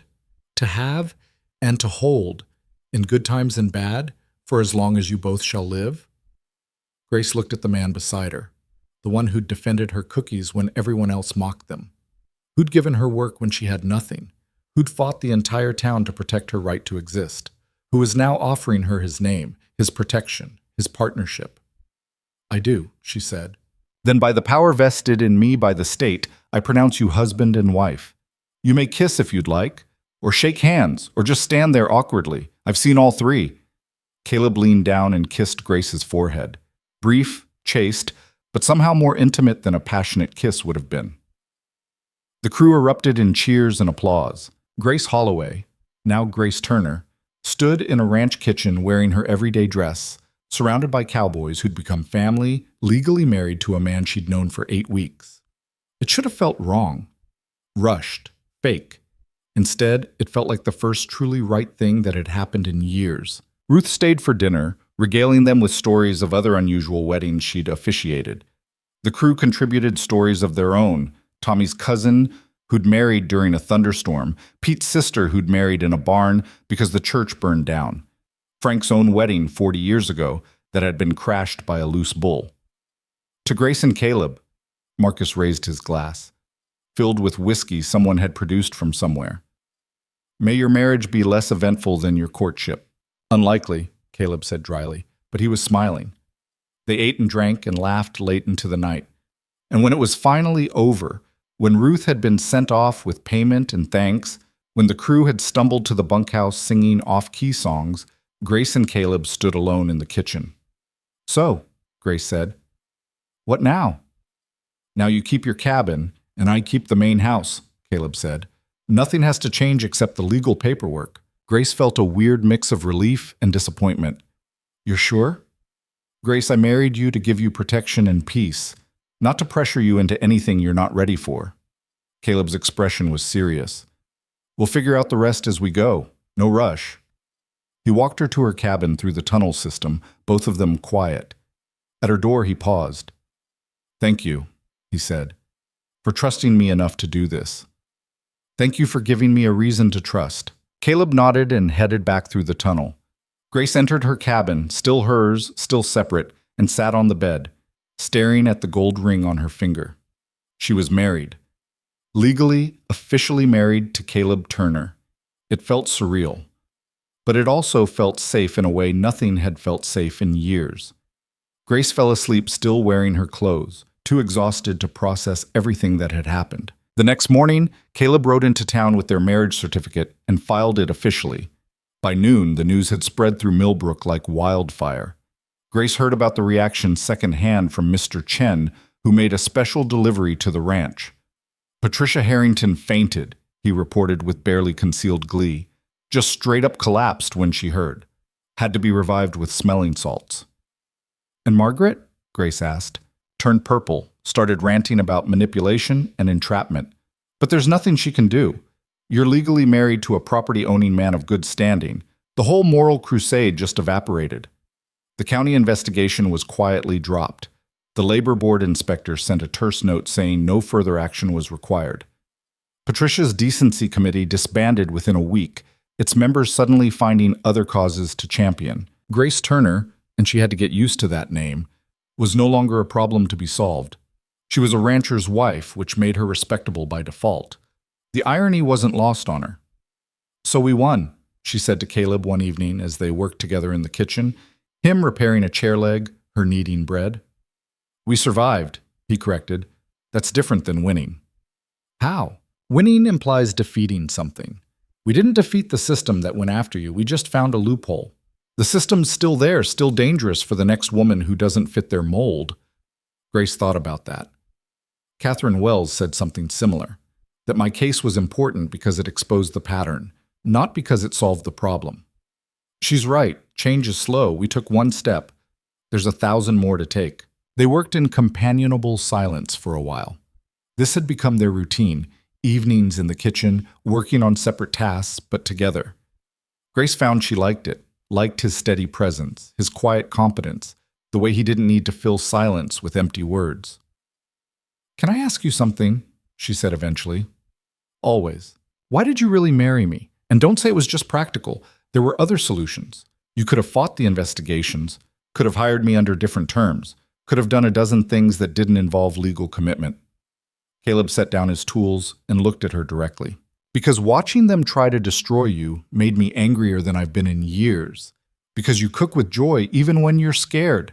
Because you stood up to the sheriff even though you were shaking. Because somewhere between elephant cookies and this moment, I realized I didn't want to imagine this ranch without you in it. He paused. That honest enough for you? Grace felt her throat tighten. Yeah, that's honest. Your turn. Why did you say yes? She considered lying, making it sound practical and strategic. But Caleb had been honest with her. He deserved the same. Because you make me feel like I'm allowed to take up space, like existing isn't something I have to apologize for.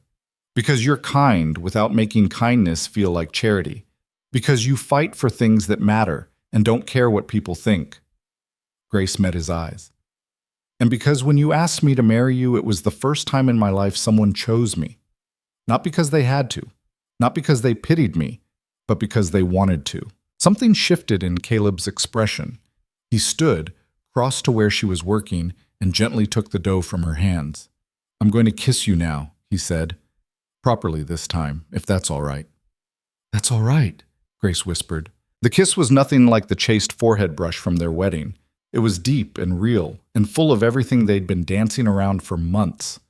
When they finally pulled apart, both breathing hard, Grace felt like the world had tilted on its axis. So, Caleb said, his voice slightly rough, maybe we should talk about combining households. Grace laughed. Maybe we should. They didn't rush it. Over the next few weeks, Grace slowly moved her belongings to the main house, her dresses into Caleb's wardrobe, her father's recipe book to the kitchen shelf, her parents' photograph to the mantel. The cabin became storage, then eventually a guest room for when Catherine Wells visited to check on their case. The crew adjusted with surprising grace. If they thought it was strange that the boss and his wife had started as business partners and ended up as something more, they didn't say so. Marcus made a few jokes, but they were gentle. Mostly, the men just seemed happy that Grace was staying. Winter turned to spring. The ranch work intensified with calving season, and Grace found herself doing more than just cooking. She helped with record keeping, organized the chaotic supply system, even learned basic animal care from James. One warm April evening, she was in the barn, helping with a difficult birth when Caleb found her, sleeves rolled up, hands covered in who knows what, hair escaping its braid. You're a mess, he said, grinning. I'm helping. There's a difference. The calf was finally born, healthy, loud, immediately trying to stand on wobbly legs. Grace watched the mother clean her baby, feeling something crack open in her chest. My father would have loved this, she said quietly. The ranch, the work, the animals.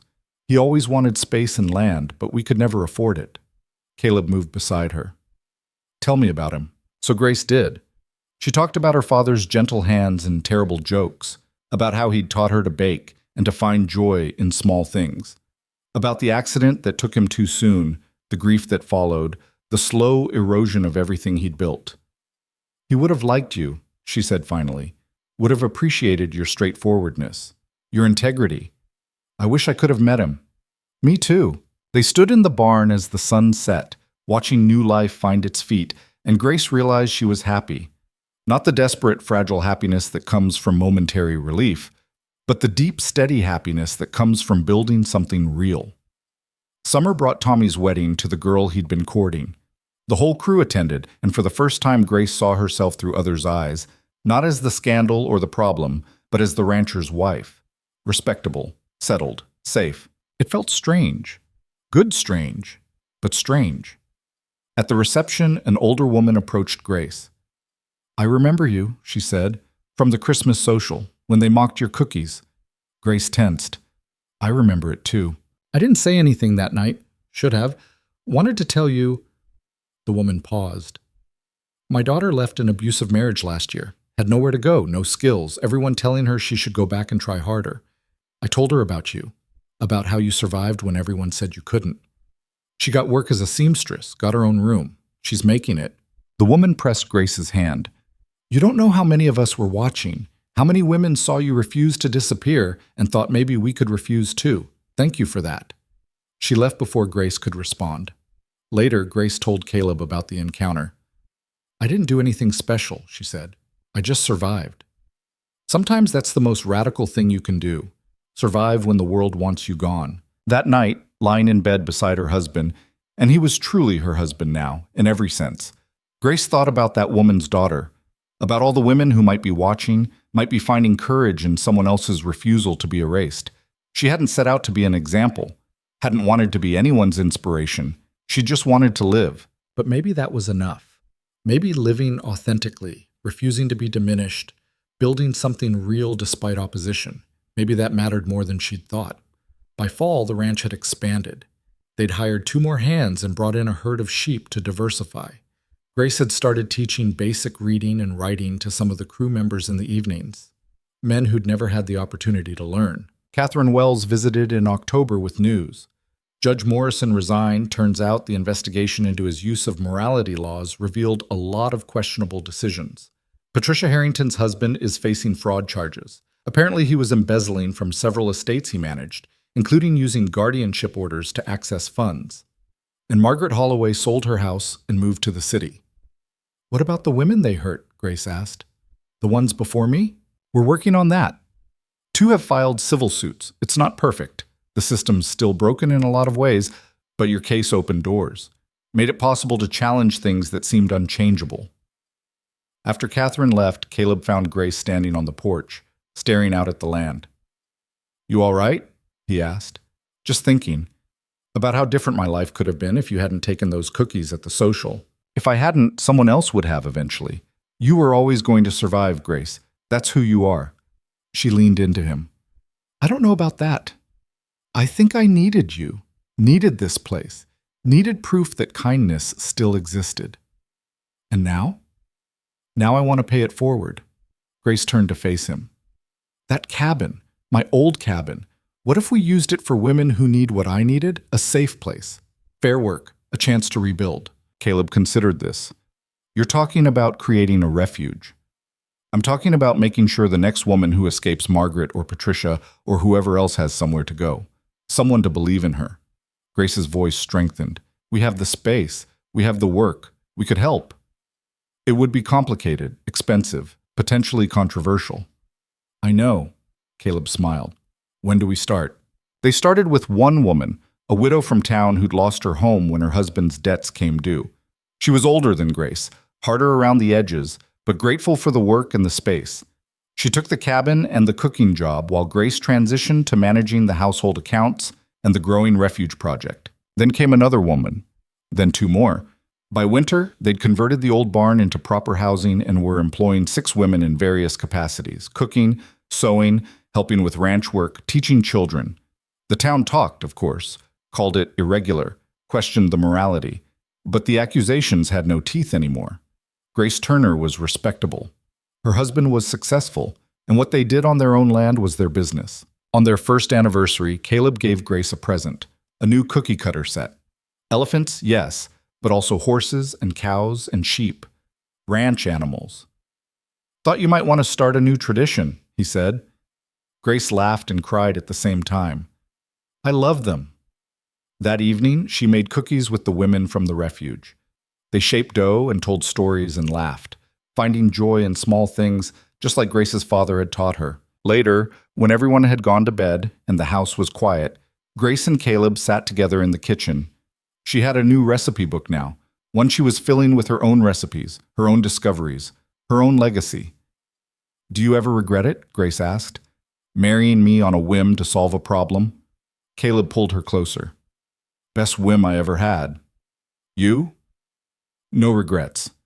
Grace meant it. The path here had been brutal. The fight had been exhausting. The cost had been high. But here, in this kitchen, in this life, with this man and these women and this purpose, Grace had found something better than the happiness she'd lost. She'd found meaning. The morning they tasted that first batch of anniversary cookies, Marcus tried one and smiled. Still tastes like home, he said. And Grace realized he was right. But it wasn't her father's home anymore. It wasn't even the home she'd stumbled into 8 months ago, desperate and scared. It was the home she'd built, from courage and stubbornness and refusing to disappear, from Caleb's unwavering support and the crew's loyalty and her own determination to matter. Home wasn't a place she'd lost or a place she'd found. It was something she'd created, one day at a time, one small act of rebellion at a time, one elephant-shaped cookie at a time. And it turned out that was enough. More than enough. It was everything. Years later, people would tell the story differently.